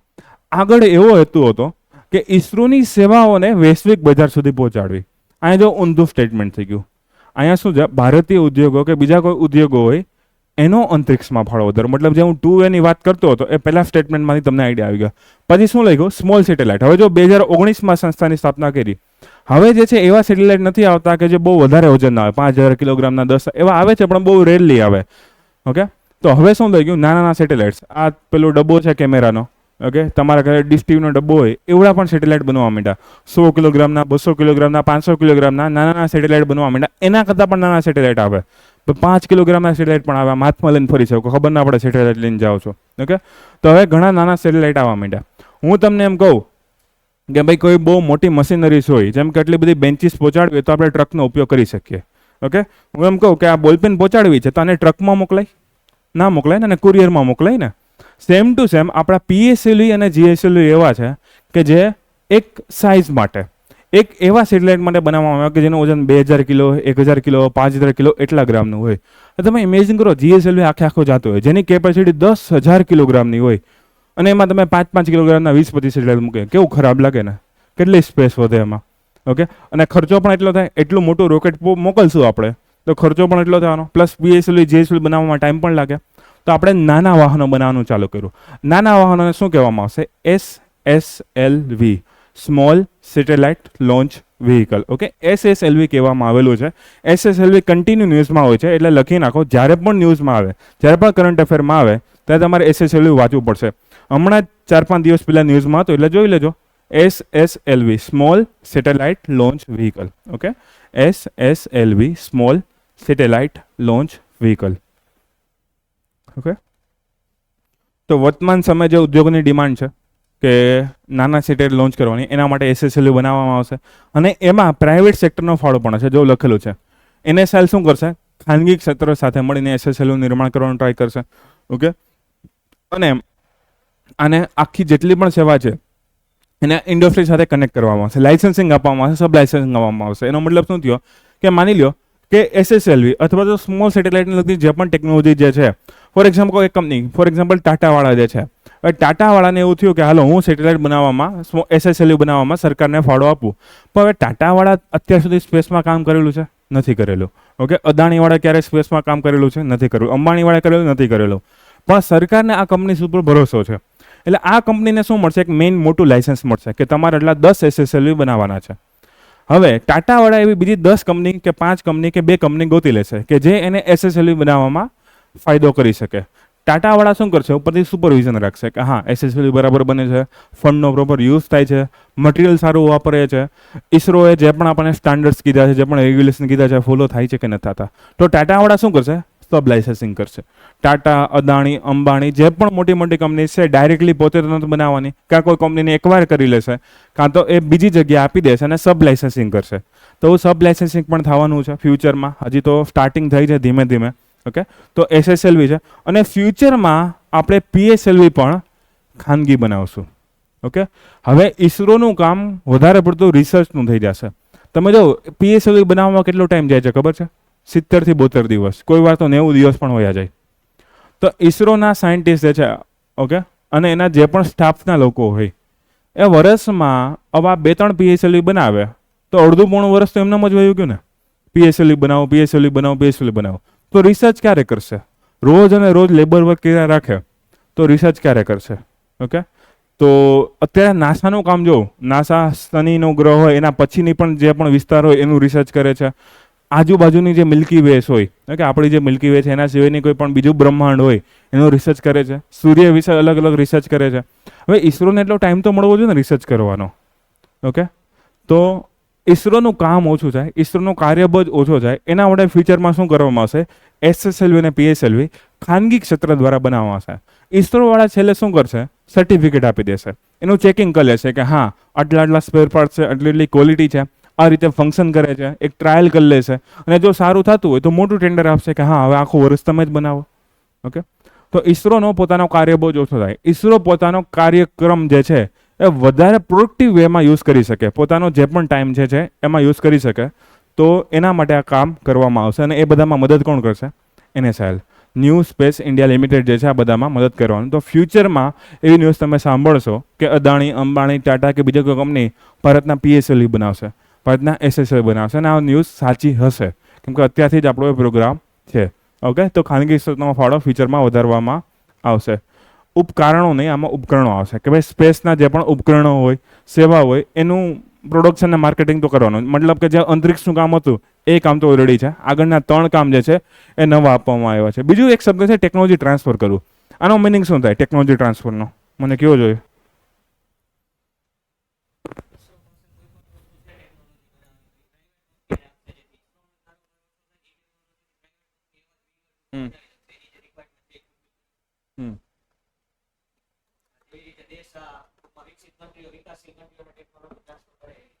ઓકે, રેડી, સાચી વાત છે. ટેકનોલોજી ટ્રાન્સફરમાં શું હોય કે કોઈ એક દેશ, કોઈ એક સંસ્થા, કોઈ એક વ્યક્તિની ટેકનોલોજી અન્ય દેશ, સંસ્થા કે વ્યક્તિને આપવામાં આવે, બધી વસ્તુ શીખડાવવામાં આવે. ફોર એક્ઝામ્પલ રફાલ વિમાન જે છે એ આપણે લેતા જ રહીશું તો આપણને બનાવતા નહીં આવડે, તો આપણે કન્ટિન્યુ શું કરવું પડશે? ફ્રાન્સ પાછા ઓર્ડર આપવો પડશે. પણ ફ્રાન્સવાળા આપણને શીખડાવી દે કે આનું એન્જિન કઈ રીતે બને છે, આમાં ફ્યુલ કઈ રીતે યુઝ થાય છે. ઓકે, આના વિંગ જે છે કઈ રીતે ફંક્શન કરે છે. તો આપણને ફાયદો શું થશે? ફ્યુચરમાં આપણે એવા પ્લેન્સ બનાવવા હોય તો આપણે બનાવી શકશું. તો આપણે ફ્રાન્સ ઉપર ડિપેન્ડન્ટ રહેવું નહીં પડે. હવે દર વખતે આપણે નાસાના કે રશિયાના રોકેટનો યુઝ કરીએ તો આપણે નુકસાન શું થશે? આપણે દર વખતે એને ભાડું આપવું પડશે. એ લોકો ભાડું વધારે લે, ઓછું લે, એના ટાઈમિંગ મુજબ લોન્ચ કરે તો આપણે એના પર ડિપેન્ડન્ટ થઈ ગયા ને. એના કરતાં બેટર છે કે આપણે ટેકનોલોજી ટ્રાન્સફરના કોન્ટ્રાક્ટ કરીએ. એનાથી શું થશે કે આપણે રોકેટ બનાવતા શીખી શકશું. આપણે એના પર ડિપેન્ડન્ટ નહીં રહેવું પડે. આપણા રોકેટ આપણે બનાવી શકશું. તો સેમ ટુ સેમ કોઈ માની લો કોઈ સંસ્થા ના હોય સામે, કોઈ વ્યક્તિ, કોઈ ઇન્ડિપેન્ડન્ટ વૈજ્ઞાનિક છે, કોઈ ફ્રાન્સમાં છે, જર્મનીમાં છે, રશિયામાં છે, એ સ્પેસમાં રિસર્ચ કરે છે, એને કોઈ પણ સારી ટેકનોલોજી મળી ગઈ અને એ ટેકનોલોજીની ઇસરોને જરૂર છે, તો પણ શું થશે? કોઈ પણ વ્યક્તિ પાસેથી પણ ઇસરો એ ટેકનોલોજી એક્વાયર કરી શકશે અને ઊંધું પણ થશે. ઇસરોની કોઈ ટેકનોલોજી છે, કોઈ ઉદ્યોગોને જોઈએ છે, કોઈ પીએસએલવી બનાવવાની, જીએસએલવી બનાવવાની, કોઈ આપણા પૃથ્વી નિરીક્ષણના ઉપગ્રહ અર્થ ઓબ્ઝર્વેશન સેટેલાઇટ બનાવવાની હોય કે નેવિગેશનની ટેકનોલોજી હોય, તો કોઈ પણ પ્રકારની ટેકનોલોજી હોય, વન વે ઓર ટુ વે એનું ટ્રાન્સફર કરવામાં આવશે. વન વે એટલે કઈ રીતે? ઇસરો ઉદ્યોગોને આપે. ટુ વે કઈ રીતે? કે ઉદ્યોગોવાળા, નાસાવાળા, રોસકોસ્મોસવાળા કે સ્વતંત્ર જે પણ વૈજ્ઞાનિક હોય એ ઇસરોને ટેકનોલોજી ટ્રાન્સફર કરાવે. તો ટેકનોલોજી ટ્રાન્સફરથી ફાયદો થઈ શકે કે તમે આત્મનિર્ભર બની શકો, તમારે બીજા દેશ ઉપર ડિપેન્ડન્ટ રહેવું ના પડે. ઓકે, તો ટેકનોલોજી ટ્રાન્સફર જે છે કરવું. બીજું છે spin of technology. Spin of ટેકનોલોજીનો મિનિંગ શું થાય? તમે ઘણીવાર એવી વેબ સિરીઝ કે મૂવીઝ જોયા હશે કે જેને સ્પિન ઓફ મૂવીઝ કે સ્પિન ઓફ વેબ સિરીઝ કહેવામાં આવતી હોય છે. ઓકે, પણ અહીંયા સ્પિન ઓફ ટેકનોલોજી એવો શબ્દ લખેલો છે. હવે એ કઈ રીતે? તો અત્યારે આપણો એક કાર્યક્રમ ચાલે છે, તમને આઈડિયા છે, ગગનયાન નામનો. ગગનયાનમાં શું કરવાનું છે? ભારતના જે અવકાશ યાત્રીઓ જે છે એને આપણે અંતરિક્ષમાં મોકલવાના છે. ચંદ્ર ઉપર નહીં, અંતરિક્ષમાં મોકલવાના છે. ઓકે, લો અર્થ ઓર્બિટમાં જ આપણે મોકલશું ખાલી. હવે માની લો કે આપણા અવકાશ યાત્રીઓ જે જાય છે એના માટે સ્પેસિફિક સૂટ ડિઝાઇન કરવામાં આવ્યા. એના માટે કોઈ ઓક્સિજનની રિસર્ચ કરવામાં આવી કે જે એ લોકોનો નાનકડો રૂમ જેવો એરિયા હોય એને કેપ્સ્યુલ કહેવામાં આવશે. તો એ નાનકડો રૂમ જેવો એરિયા હોય એમાં ઓક્સિજનનું મેનેજમેન્ટ થઈ શકે. હવે તમે ઇમેજિન કરો કે આવી કોઈ વસ્તુ જે છે ભારતમાં બીજી કોઈ જગ્યાએ જરૂર હોય તો. ફોર એક્ઝામ્પલ, એ લોકોનું સૂટ એવું બનાવેલું છે કે બહારનું પ્રેશર કે ટેમ્પરેચર અંદર લાગુ જ ના પડે. એવું તો જરૂરી છે, કેમ કે અવકાશમાં જાશો તો અહીંયા પ્રેશર અલગ હશે, અહીંયા ટેમ્પરેચર અલગ હશે. ઓકે, ત્યાં સૂર્યના યુવી રેસ આવતા હશે, ઘણી બધી વસ્તુ હશે. તો આપણે શું કર્યું? એક એવું સ્પેસ સૂટ બનાવ્યું કે જેમાં ટેમ્પરેચર અને પ્રેશરના કોઈ પણ એવી બહારની વસ્તુ છે એ માણસના શરીરમાં ફીલ નહીં થાય. એ સૂટ જે છે બધાને રોકી લેશે. પણ હું એમ કહું કે આપણા દર વર્ષે લદ્દાખમાં 10-20 સૈનિકો એમના મૃત્યુ પામે છે શિયાળામાં, ખાલી ને ખાલી બોર્ડરની વોચ કરવામાં, લડવામાં નહીં. ઓકે, કોઈ વાર બરફનું તોફાન આવે, કોઈ વાર બરફ ધસી પડે, એવલાન્ચીસ થાય, તેમાં સૈનિકો મરતા હોય છે. એનું મેઇન કારણ એ છે કે ભાઈ એમાં થર્મલ રેઝિસ્ટન્સ એટલું બધું નથી હોતું. ગમે એટલા સારા સારા કોટ પહેરો છો. ઓકે, અને પાછું પ્રોબ્લેમ એ કે જેમ મોટા મોટા કોટ પહેરો તો સૈનિકને મૂવમેન્ટ અઘરું પડે. જો ઓલરેડી પોતાના બેગ્સનો, ગનનો અને બીજું જે પણ ઇક્વિપમેન્ટ્સ હોય એનો વજન એટલો હોય, એમાં પણ મોટા મોટા કોટ પહેરે તો ચાલવું અઘરું પડે, પ્લસ બરફના વિસ્તાર હોય. એના કરતાં ઇસરો જે સ્પેસ સૂટ ડિઝાઇન કર્યું છે એમાંથી પ્રેરણા લઈને, ઓકે, એકદમ પાતળું એવું સ્પેસ સૂટ હોય, એમાંથી પ્રેરણા લઈને આપણે શું કરી શકીએ કે ભાઈ લદ્દાખના જે સૈનિકો છે અથવા કાશ્મીરના જે સૈનિકો છે એના માટે આવું સારું જેકેટ બનાવી દઈએ તો એને નાના જેકેટ મળશે. અને બીજી વસ્તુ એ થશે, નાના જેકેટનું એફિશિયન્સી વધારે હશે. તો એને આપણે શું કહેવામાં આવશે? Spin of technology. કોઈ એક ટેકનોલોજી હોય એને સંપૂર્ણ પડે અથવા તો એનો નાના નાના કટકામાં બીજી કોઈ જગ્યાએ ઉપયોગ કરવો. સેમ ટુ સેમ ગગનયાનમાં શું કરશું? આપણે એક રોકેટ મોકલશું, આપણા અવકાશ યાત્રીઓ છે એ પેલામાં રહેશે, 5-7 દિવસ જેટલા પણ રહેશે અને ફરી પાછા નીચે તો આવશે જ. ઓકે, ઉપર તો રાખવાના નથી. તો એ ફરી પાછા નીચે આવશે ને ત્યારે આ રોકેટ જે છે એમાં કન્ટિન્યુ પૃથ્વીનું ઘર્ષણ બળ લાગશે. આ રોકેટ સળગવાના ચાન્સ બહુ વધારે હોય.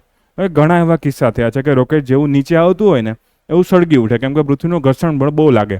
પ્લસ ગ્રેવિટેશનની સામે જો તમે કોઈ વાર પર્વત ચડવા ગયા હોય, ગિરનાર ચડવા ગયા હોય કે કોઈ પણ ચોટીલા બોટીલા કોઈ પણ જગ્યાએ ગયા હોય તો તમે ચડવું છે ને ઇઝી છે, ઉતરવા ટાઈમે બ્રેક મારવી અઘરી છે. તેમ ટુ સેમ રોકેટમાં પણ એવું જ છે. રોકેટ જેમ નીચે આવશે ને એમ બ્રેક લગાવવી અઘરી છે. હવે રોકેટ છે, આપણું ટાયર બાયર ક્યાંય હોય તો રસ્તામાં હોય તો બ્રેક મારી શકીએ, એમાં પણ લાગતા ના હોય, સેન્ડલ તૂટી જાય. ઓકે, તો આ જેમ જેમ રોકેટ નીચે આવતું હોય તો એમ બ્રેક મારવી એમાં અઘરી છે. અને એના કારણે શું થાય? એ બળી જાય, એમાં વિસ્ફોટ થાય કે એવું કંઈ થાય. તો એમાં એક બહારની સાઈડ થર્મલ પ્રોટેક્શન લેયર લગાડવામાં આવે કે જેથી શું થાય કે અંદરના સ્પેર પાર્ટ્સ કે અંદરના અવકાશ યાત્રીઓ હોય એને કોઈ નુકસાન ના થાય. આ થર્મલ પ્રોટેક્શન લેયર જે છે, હું એવું કહું કે કોઈ આપણો પાવર પ્લાન્ટ હોય, ન્યુક્લિયર પાવર પ્લાન્ટ હોય કે થર્મલ પાવર પ્લાન્ટ હોય કે બીજી કોઈ જગ્યા હોય, અહીંયા આપણે આવું લેયર વાપરીએ તો એના પણ બ્લાસ્ટ થવાના ચાન્સ ઓછા થઈ જશે. એ જગ્યા પણ આપણને સુરક્ષા મળી શકશે. તો આવી ટેકનોલોજી એને શું કહેવાય? Spin of technology. તમે બનાવી હોય એક વસ્તુ માટે, પણ એનો ઉપયોગ બીજી 4-5 જગ્યાએ થઈ શકતો હોય, તો એને શું કહેવામાં આવશે? સ્પિન ઓફ કહેવામાં આવશે. કે મેઇન જગ્યાએ તો ઉપયોગ કરો જ છો, એના સિવાય બીજી જગ્યા પણ તેનો ઉપયોગ કરી શકો. એને સ્પિન ઓફ ટેકનોલોજી કહેવામાં આવી શકશે. ઓકે, તો આ NSIL નો કાર્યક્રમ છે, એકવાર વાંચી લ્યો.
આ પણ બેંગ્લુરુમાં જ આવેલું છે બધી વસ્તુ.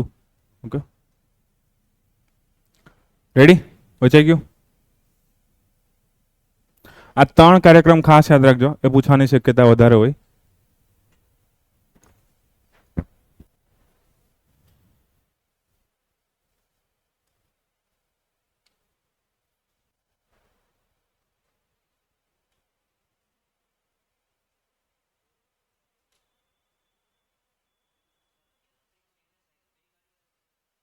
અંતરિક્ષને પણ બહુ કામ છે નહીં કંઈ ખાસ. Okay, ready? હજી એક સંસ્થા છે, ઇનસ્પેસ. ઓકે, અહીં ધ્યાન આપો. હવે INSPACE, ઇનસ્પેસ. હવે આનું ફૂલ ફોર્મ અઘરું છે, તો આનું ફૂલ ફોર્મ વધારે ધ્યાનથી યાદ રાખજો. તમે કહો સર અડધી જિંદગી તો ફૂલ ફોર્મ યાદ રાખવામાં વહી જશે, કાંઈ વાંધો નહીં, 1 માર્ક માટે કરવું પડે બધું. ઓકે, તો ઇનસ્પેસ છે, એમાં 2 શબ્દ તમારે ખાસ યાદ રાખવાના છે. એ 2 શબ્દ ક્યાં છે? એ 2 શબ્દ છે આ, પ્રમોશન એન્ડ ઓથોરાઇઝેશન. કે જો આગળ તો સિમ્પલ છે, ઇન્ડિયન નેશનલ સ્પેસ સેન્ટર, વચ્ચે શું આવ્યું? Promotion and authorisation. તો કોનું પ્રમોશન કરશું અને કોને ઓથોરાઇઝ કરશું? તો હવે તમે જો ધીમે ધીમે ભારતમાં સ્પેસમાં ખાનગીકરણ આવવા માંડ્યું છે. હવે જ્યારે પણ કોઈ ખાનગીકરણની શરૂઆત થાય છે ત્યારે એવું તો નથી હોતું કે ડાયરેક્ટલી એની પાસે બધી વસ્તુ હશે. હું એમ કહું કે કાલ સવારે મારે કોઈ સ્પેસની કંપની નાખવી છે, મને તો કોઈ આઈડિયા જ નથી, કોઈ એક્સપિરિયન્સ નથી કે કેમ કરવાનું, શું કરવાનું.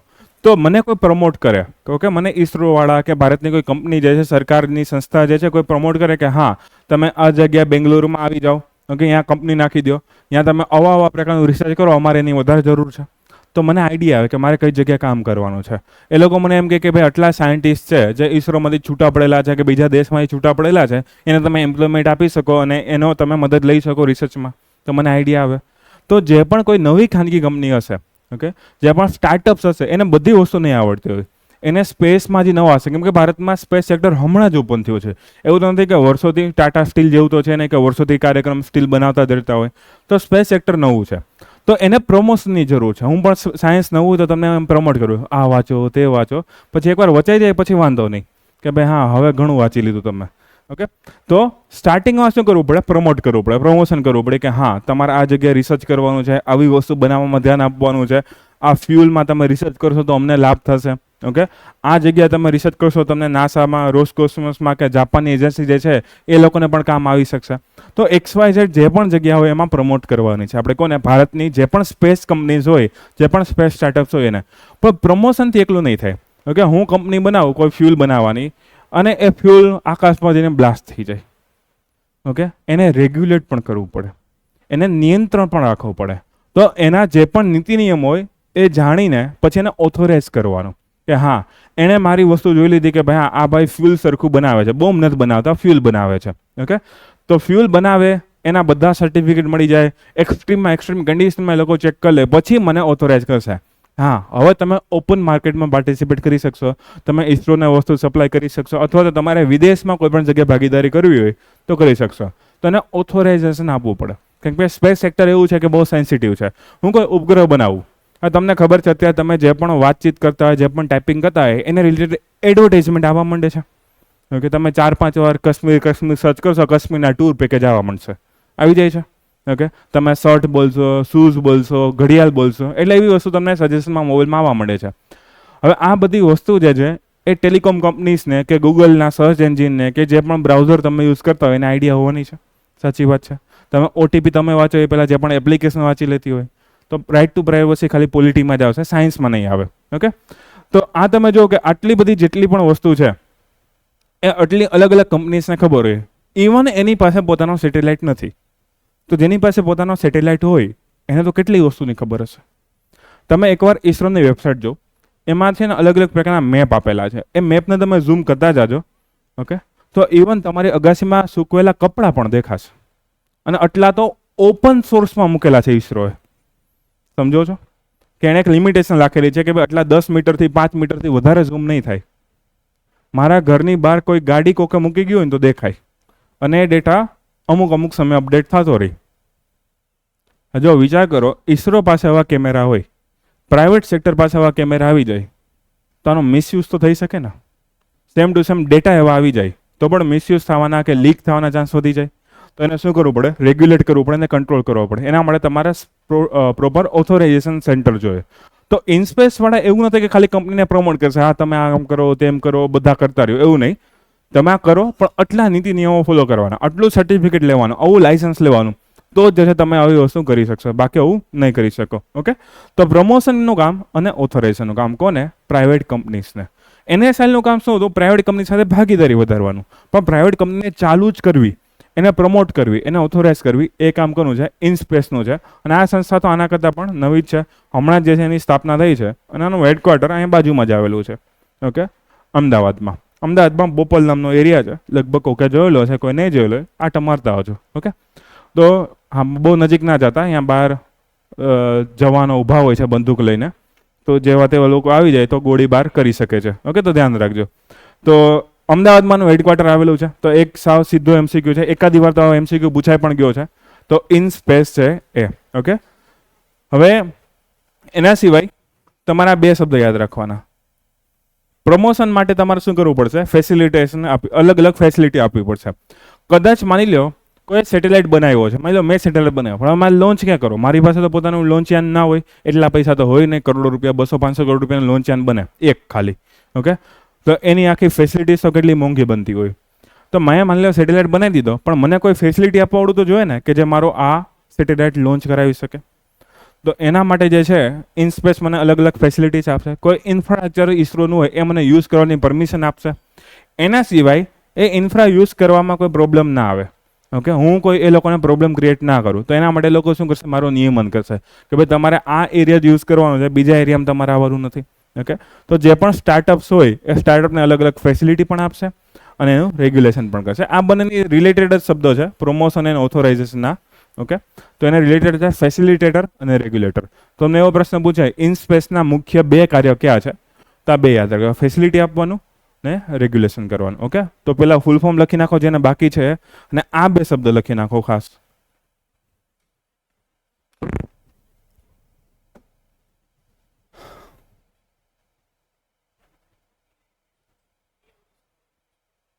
શું કહો છો? નાની કમ સ્ટાર્ટઅપમાં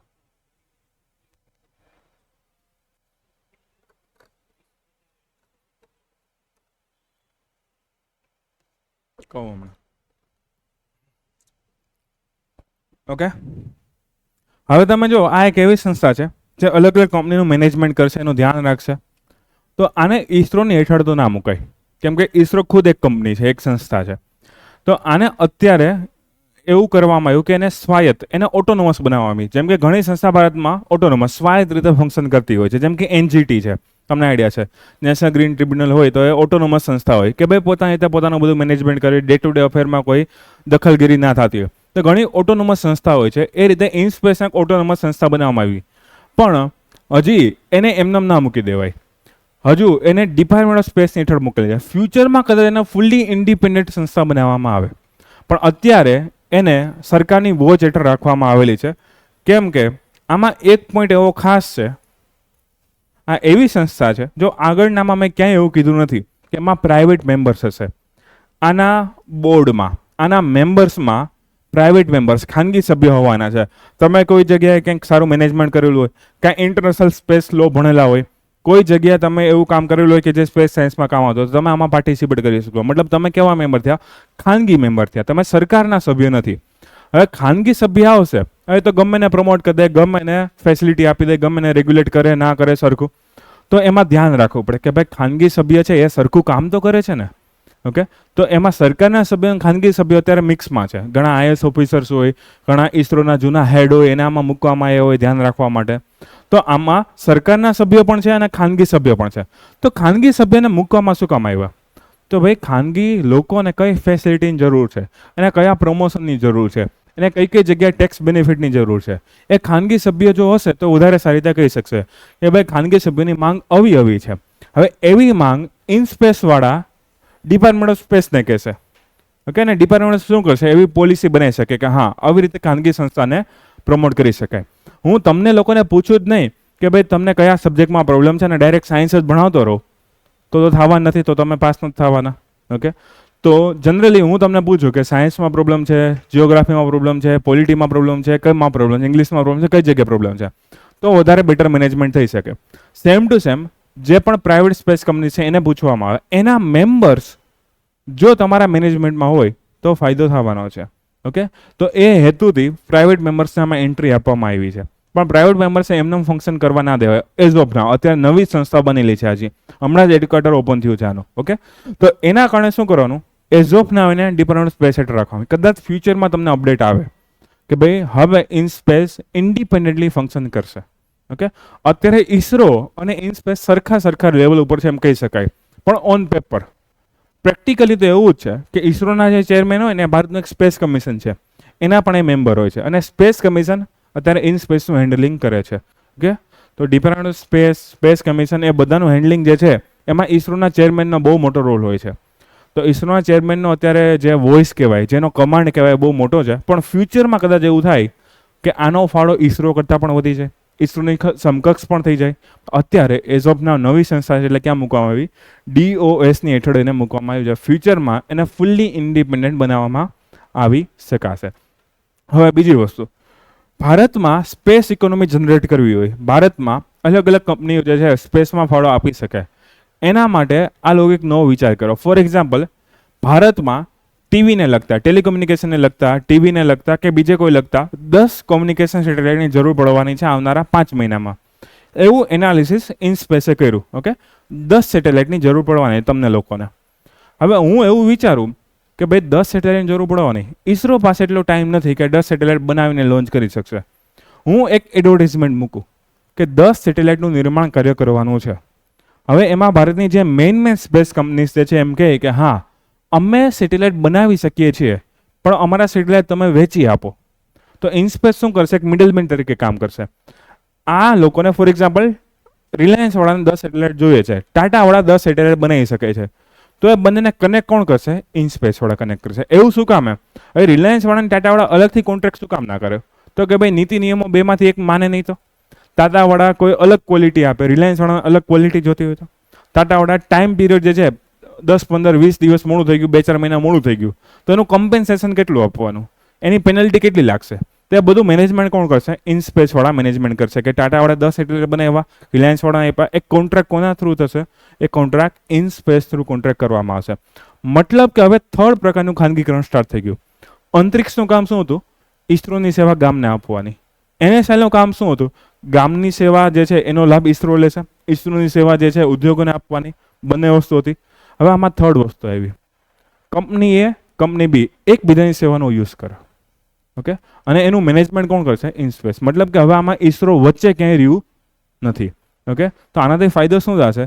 10 સેટેલાઇટ બની પણ જશે, 10 સેટેલાઇટ લોન્ચ પણ થઈ જશે, અને એમાં ઇસરોએ કોઈ કામ કરવાનું ના રહ્યું. ઇસરો આ ઇનસ્પેસ જે છે ખાલી મેનેજમેન્ટ કરી લેશે કે હા ક્વોલિટી બરાબર છે, ટાઈમ પીરિયડ બરાબર છે, ફ્યુલ બરાબર છે, પ્રોટેક્શન જે છે બરાબર છે, સેફ્ટી સિક્યુરિટી બરાબર છે, અને પછી એ સેટેલાઇટ રિલાયન્સ વાળાને સોંપી દેશે. તો ટાટા અને રિલાયન્સ વચ્ચેનો કોન્ટ્રાક્ટ કરવો હોય તો ઇનસ્પેસ વાળા જે છે કરી દેશે. ટાટા રિલાયન્સ ખાલી એક્ઝામ્પલ માટે લઉં છું, એવી ફ્યુચરમાં કોઈ પણ કંપની હોય. ઓકે, તો ફ્યુચરમાં જે પણ સ્પેસ ઇકોનોમી જનરેટ થશે એમાં ખાનગી કંપનીની જે પણ માંગ હોય એનું એનાલિસિસ કરશે ઇનસ્પેસ વાળા. ઓકે, અને એની પૂરી કરવાના રસ્તા પણ એ પોતે જ ગોતશે કે કોઈ કંપની છે ટાટા, રિલાયન્સ, અદાણી, અંબાણી જે પણ હોય એ આ સેટેલાઇટ બનાવી શકે છે તો બસ આને માંગ પૂરી કરી શકશે. ફોર એક્ઝામ્પલ કોઈ વાર એવું થયું તમારા માઇન્ડમાં પ્રશ્ન થાય સર 10 સેટેલાઇટ છે 5 ગામમાંથી મળી જાય છે તો બીજા 5નું શું કરશું? તો છેલ્લે તો ઈસરો બેઠું જ છે ને ભાઈ. ઓકે, છેલ્લે કોને કહેવામાં આવશે? ઈસરોને કહેવામાં આવશે કે ભાઈ હવે ભારતમાં 5 સેટેલાઇટની જરૂર છે તો એ 5 સેટેલાઇટની સુવિધા તમારે ઈસરો વાળા આપવી પડશે. કાંઈ વાંધો નહીં, છેલ્લે ઈસરો બેઠું જ છે. ઓટોમેટિકલી એડમ સ્મિથના ફ્રી હેન્ડના સિદ્ધાંત મુજબ જો સ્પેસ ઇકોનોમી એની મેળે ચાલી શકતી હોય તો ખાલી મેનેજમેન્ટ કરી નાખો. ઓકે, જો ના ચાલી શકતી હોય તો છેલ્લે ઈસરોને મદદ કરો, ઈસરોને ફોન છેલ્લે કરવાનો. ઓકે, તો 10 સેટેલાઇટમાંથી 5 ગામમાંથી મળી જાય તો પેલા 5નું કામ પતાવો, પછી બીજા 5 જે છે ઈસરોને પૂછો. ઓકે, તો આનાથી ફાયદો શું થશે? સ્પેસ ઇકોનોમી એની મેળે ચાલી શકશે. ઓકે, તો આ ઇન સ્પેસનું કામ બહુ જ સારું છે અને ફ્યુચરમાં આનો રોલ ઘણો વધવાનો છે. તો અત્યારે પણ હમણાં સ્થાપના થઈ છે, આજે આની ન્યૂઝ રિલેટિવલી ઓછી આવશે, ઈસરો જેટલી આની ન્યૂઝ નહીં આવે. ઓકે, એનું હેડક્વાર્ટર અહીંયા છે. એના વેબસાઇટમાંથી મેં સ્ક્રીનશોટ લીધેલો છે. એના મેઇન 4 કામ તમે જોઈ શકો. પ્રમોટ કરવાનું એ મેં તમને કહી દીધું. એનેબલ કરવાનું કોને? NGE. જો એક શબ્દ મૂકવામાં આવે છે NGE નામનો. ઓકે, હવે સરકાર જે છે ને એને ખબર છે કે જો હું એવો શબ્દ વાપરીશ કે પ્રાઇવેટ કંપનીને પ્રમોટ કરવી તો વિપક્ષવાળા જે છે ઠેકડા મારવા મળશે. આમે ઠેકડા મારતા જ હોય. તો પ્રાઇવેટ શબ્દ આપણે નથી લખ્યો. આપણે શબ્દ શું લખ્યો? Non government entities. Okay, non government entities NGE. તો ફ્યુચરમાં તમને MCQમાં એવો શબ્દ આવે NGE નો મિનિંગ શું થાય? તો એનો મિનિંગ પ્રાઇવેટ જ થાય. ઓકે, પણ એનો આપણે ફૂલ ફોર્મ શું કરીએ છીએ? Non government entities. હા, પ્રાઇવેટમાં એવું પણ કોઈ NGO પણ કામ કરતી હોય, કોઈ ઇન્ડિપેન્ડન્ટ વ્યક્તિ પણ કામ કરતો હોય કે કોઈ હકીકતમાં પ્રોપર કંપની ટાટા, બિરલા, અદાણી, અંબાણી પણ કામ કરતા હોય તો નોન ગવર્મેન્ટ એન્ટિટીઝમાં બીજું કોઈ પણ આવી શકશે. ઓકે, તો એ લોકો શબ્દ શું વાપરો છે? NGE. NGE ને નર્ચરિંગ કરવાનું મતલબ કે એને આગળ વધારવાની છે. એના જે પણ વેન્ચર્સ હોય એને પૂરા કરવામાં મદદ કરવાની. એનો કોઈ ટાર્ગેટ હોય એ ના પૂરો થતો હોય તેને મદદ કરવાની. ઓથોરાઇઝ કરવાની વાત કહી દીધી, સુપરવાઇઝ. ઓકે, તો આટલી વસ્તુ જે છે કોણ કરવાનું છે? ઇનસ્પેસ કરવાનું છે. રેડી? એકવાર વાંચી લ્યો. આ નીચે એક છે ખાવ સિમ્પલ છે, ઇન્ફ્રાસ્ટ્રક્ચરને શેર કરવું, પણ એ તો સિમ્પલ વસ્તુ છે. ઇનસ્પેસ ફૂલ ફોર્મ ખાસ લખી લેજો.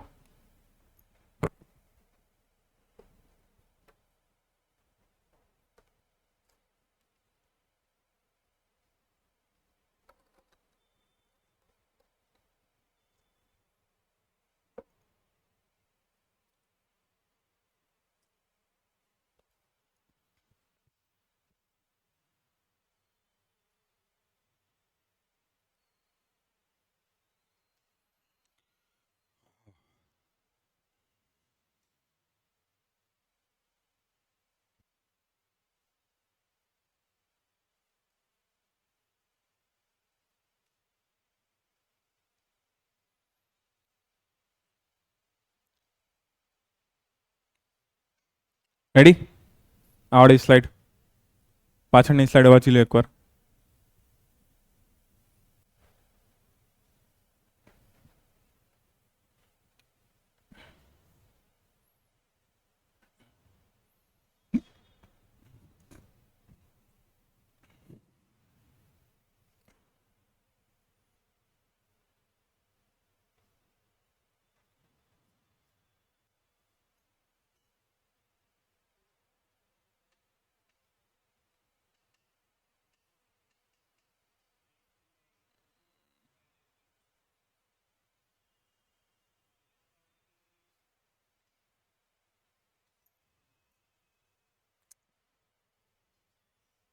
સો ટકા, 100%.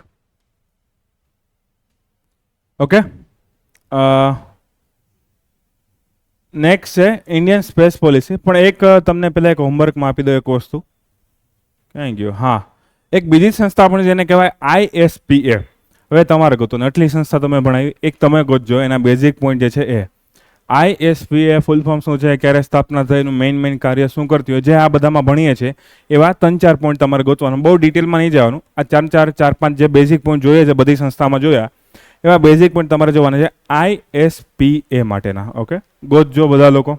ઓકે, હા તમે જો કેટલું કન્ફ્યુઝન થઈ ગયું ને કે કઈ સંસ્થા છે શું કામ કરે શું નથી કરે, સરકારને કન્ફ્યુઝન થઈ ગયું. તો એ લોકોએ નવું વધારે કન્ફ્યુઝન દૂર કરવા એક પોલિસી બનાવી, ઇન્ડિયન સ્પેસ પોલિસી 2023.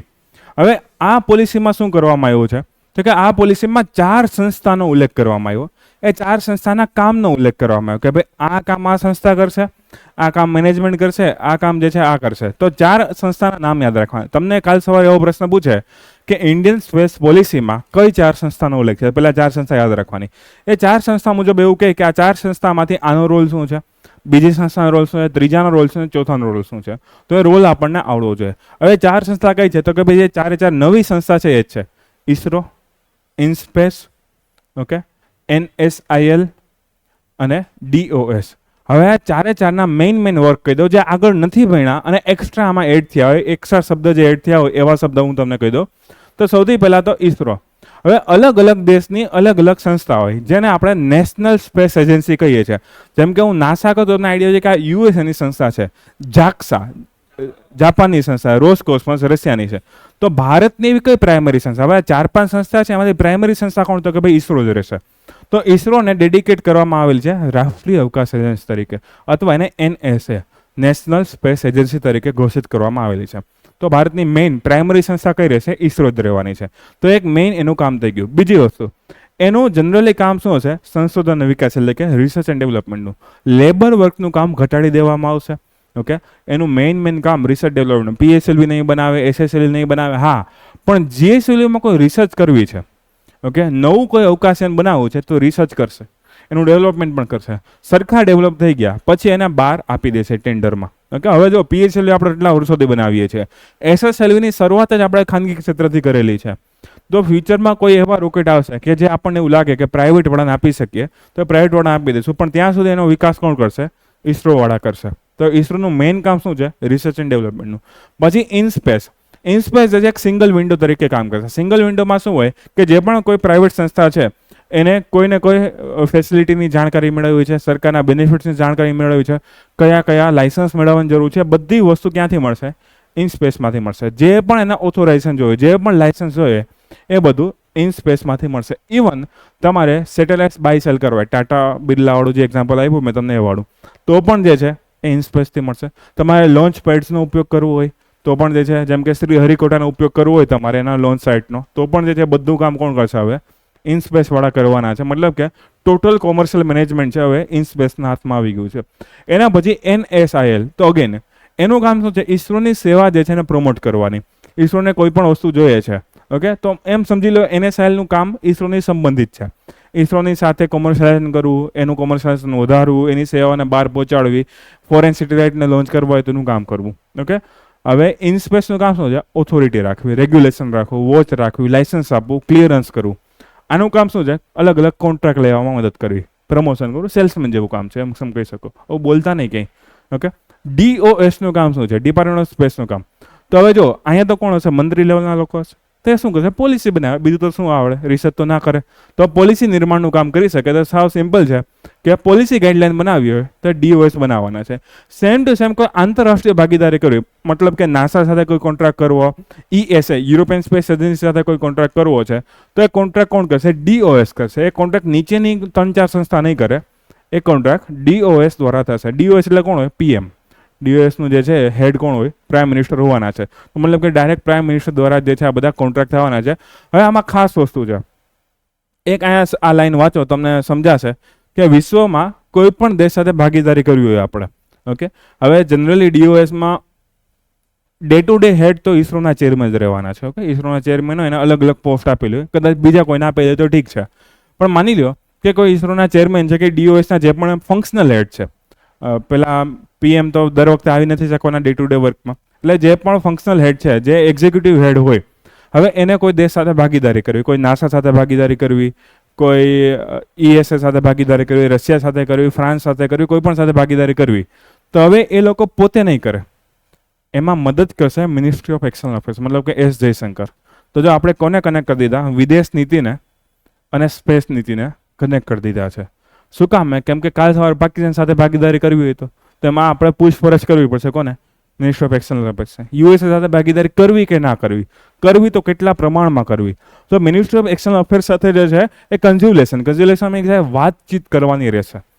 દરેક નિર્ણય પોતાની રીતે સ્વતંત્ર રીતે નથી લેવાના. તો DOS ને તમે જો પીએમનો તો રોલ છે જ ભેગો, એક્સ્ટ્રા રોલ કોનો આપી દીધો? એક્સટર્નલ અફેર્સનો, વિદેશ મંત્રીનો એસ જયશંકરનો રોલ પણ આમાં એડ થઈ ગયો છે. કેમ કે વિદેશમાં કોની સાથે ભાગીદારી કરવી ને કોની સાથે ના કરવી એ વધારે કોને ખબર હોવાની? એક્સટર્નલ અફેર્સ વાળાને ખબર હોવાની છે. ઓકે. અને કોઈ પણ ડિસ્પ્યુટ થાય, માની લો બે કંપની બાદાબાદી કરવા માંડી ક્વોલિટીને લઈને, ઇનસ્પેસી મેનેજમેન્ટ નથી થતું, અથવા તો કોઈ કંપની જે છે એ શું થયું, એનું NPA થઈ ગયું, એસેટ એવી થઈ ગઈ છે કે જે કંઈ કામ નથી આવતી, એનું ઘણું દેણું છે ઈસરો ઉપર અથવા ઈસરોનું દેણું છે આના ઉપર, કોઈ પણ વસ્તુ થતી હોય તો કોઈ પણ એવા ડિસ્પ્યુટ થાય, કોઈ પણ એવા વાંધા વચકા આવે તો એનું રિઝોલ્યુશન કોણ કરશે? DOS વાળા જે એનું રિઝોલ્યુશન કરવાના. મતલબ કે બાધાબાધી થાય ત્યારે છૂટા પડાવવા કોણ આવશે? DOS વાળા છૂટા પડાવવા આવશે. તો 4 સંસ્થા આમાં આવશે. ઈસરો મેઇન હેડ છે, રિસર્ચનું કામ એ કરશે. ઇનસ્પેસ છે, એ ઓથોરિટી આપવાનું કામ, લાયસન્સ આપવાનું કામ, સિંગલ વિન્ડો ક્લિયરન્સનું કામ કરશે. NSR કોમર્શિયલ વ્યાપારીકરણનું કામ કરવાની છે. અને છેલ્લે DOS પોલિસી મેકિંગનું કામ, વિદેશ સાથે ભાગીદારી કરવાનું કામ અને ડિસ્પ્યુટ રિઝોલ્યુશનનું કામ કરવાની છે. ઓકે. બાકીના બધા પોઈન્ટ આગળ ભણ્યા છે એ જ છે.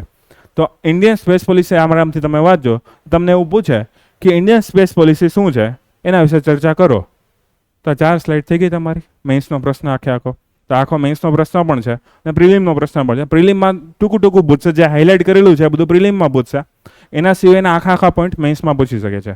ઓકે. તો એકવાર ખાલી પહેલી સ્લાઇડ વાંચી લો, પાછળના પોઈન્ટ ઓલમોસ્ટ કોમન છે. હવે જ્યારે પણ નીતિ લોન થાય ત્યારે એવું જ કહેવામાં ફ્યુચરિસ્ટિક પોલિસી છે, બહુ મદદ મળશે, આમ થશે. 1950માં એવું જ હતું ને અત્યારે એવું જ છે. તો હંમેશા આપણે ફ્યુચરિસ્ટિક લેવાનું, લાંબા ગાળાનું વિચારવાનું.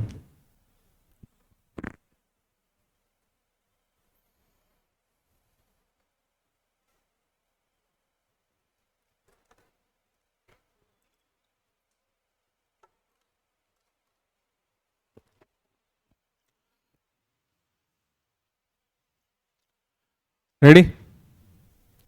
થાકી ગયા? ચા પીવી છે? હા તો બ્રેક આપું છું. ફરી પાછા 1.5 કલાક આપણે સ્ટાર્ટ કરશું. 10 મિનિટનો બ્રેક છે, 1 જ મિનિટ. જોઈ લો પાછળ કોઈ સંસ્થા બાકી નથી ને? પહેલાં ઊભા રહ્યો. હા, આની મર્યાદા છે એ હું હમણાં તમને કહું. રેડી? ચલો. તો 10 મિનિટનો બ્રેક રાખું છું. 10:07 થઈ છે. 10:20 ફરી સ્ટાર્ટ કરશું અને 1.5 કલાક ફરીથી બેસશું. બે બેસાતા તો બે બેસશું, બાકી 1.5 બેસશું. 1.5 તો બેસવાનું જ છે. એટલે ચા પીને જ આવજો, કોફી પીને જ આવજો, ડાર્ક ચોકલેટ ખાઈ તો ડાર્ક ચોકલેટ ખાઈને આવજો. ઓકે. આંખમાં મરચન્ટ પાવડર ના છાંટતા. રેડી? ચલો. તો ઓનલાઈનમાં પણ હું 10 મિનિટ પછી સેશન રિસ્ટાર્ટ કરશું આપણે.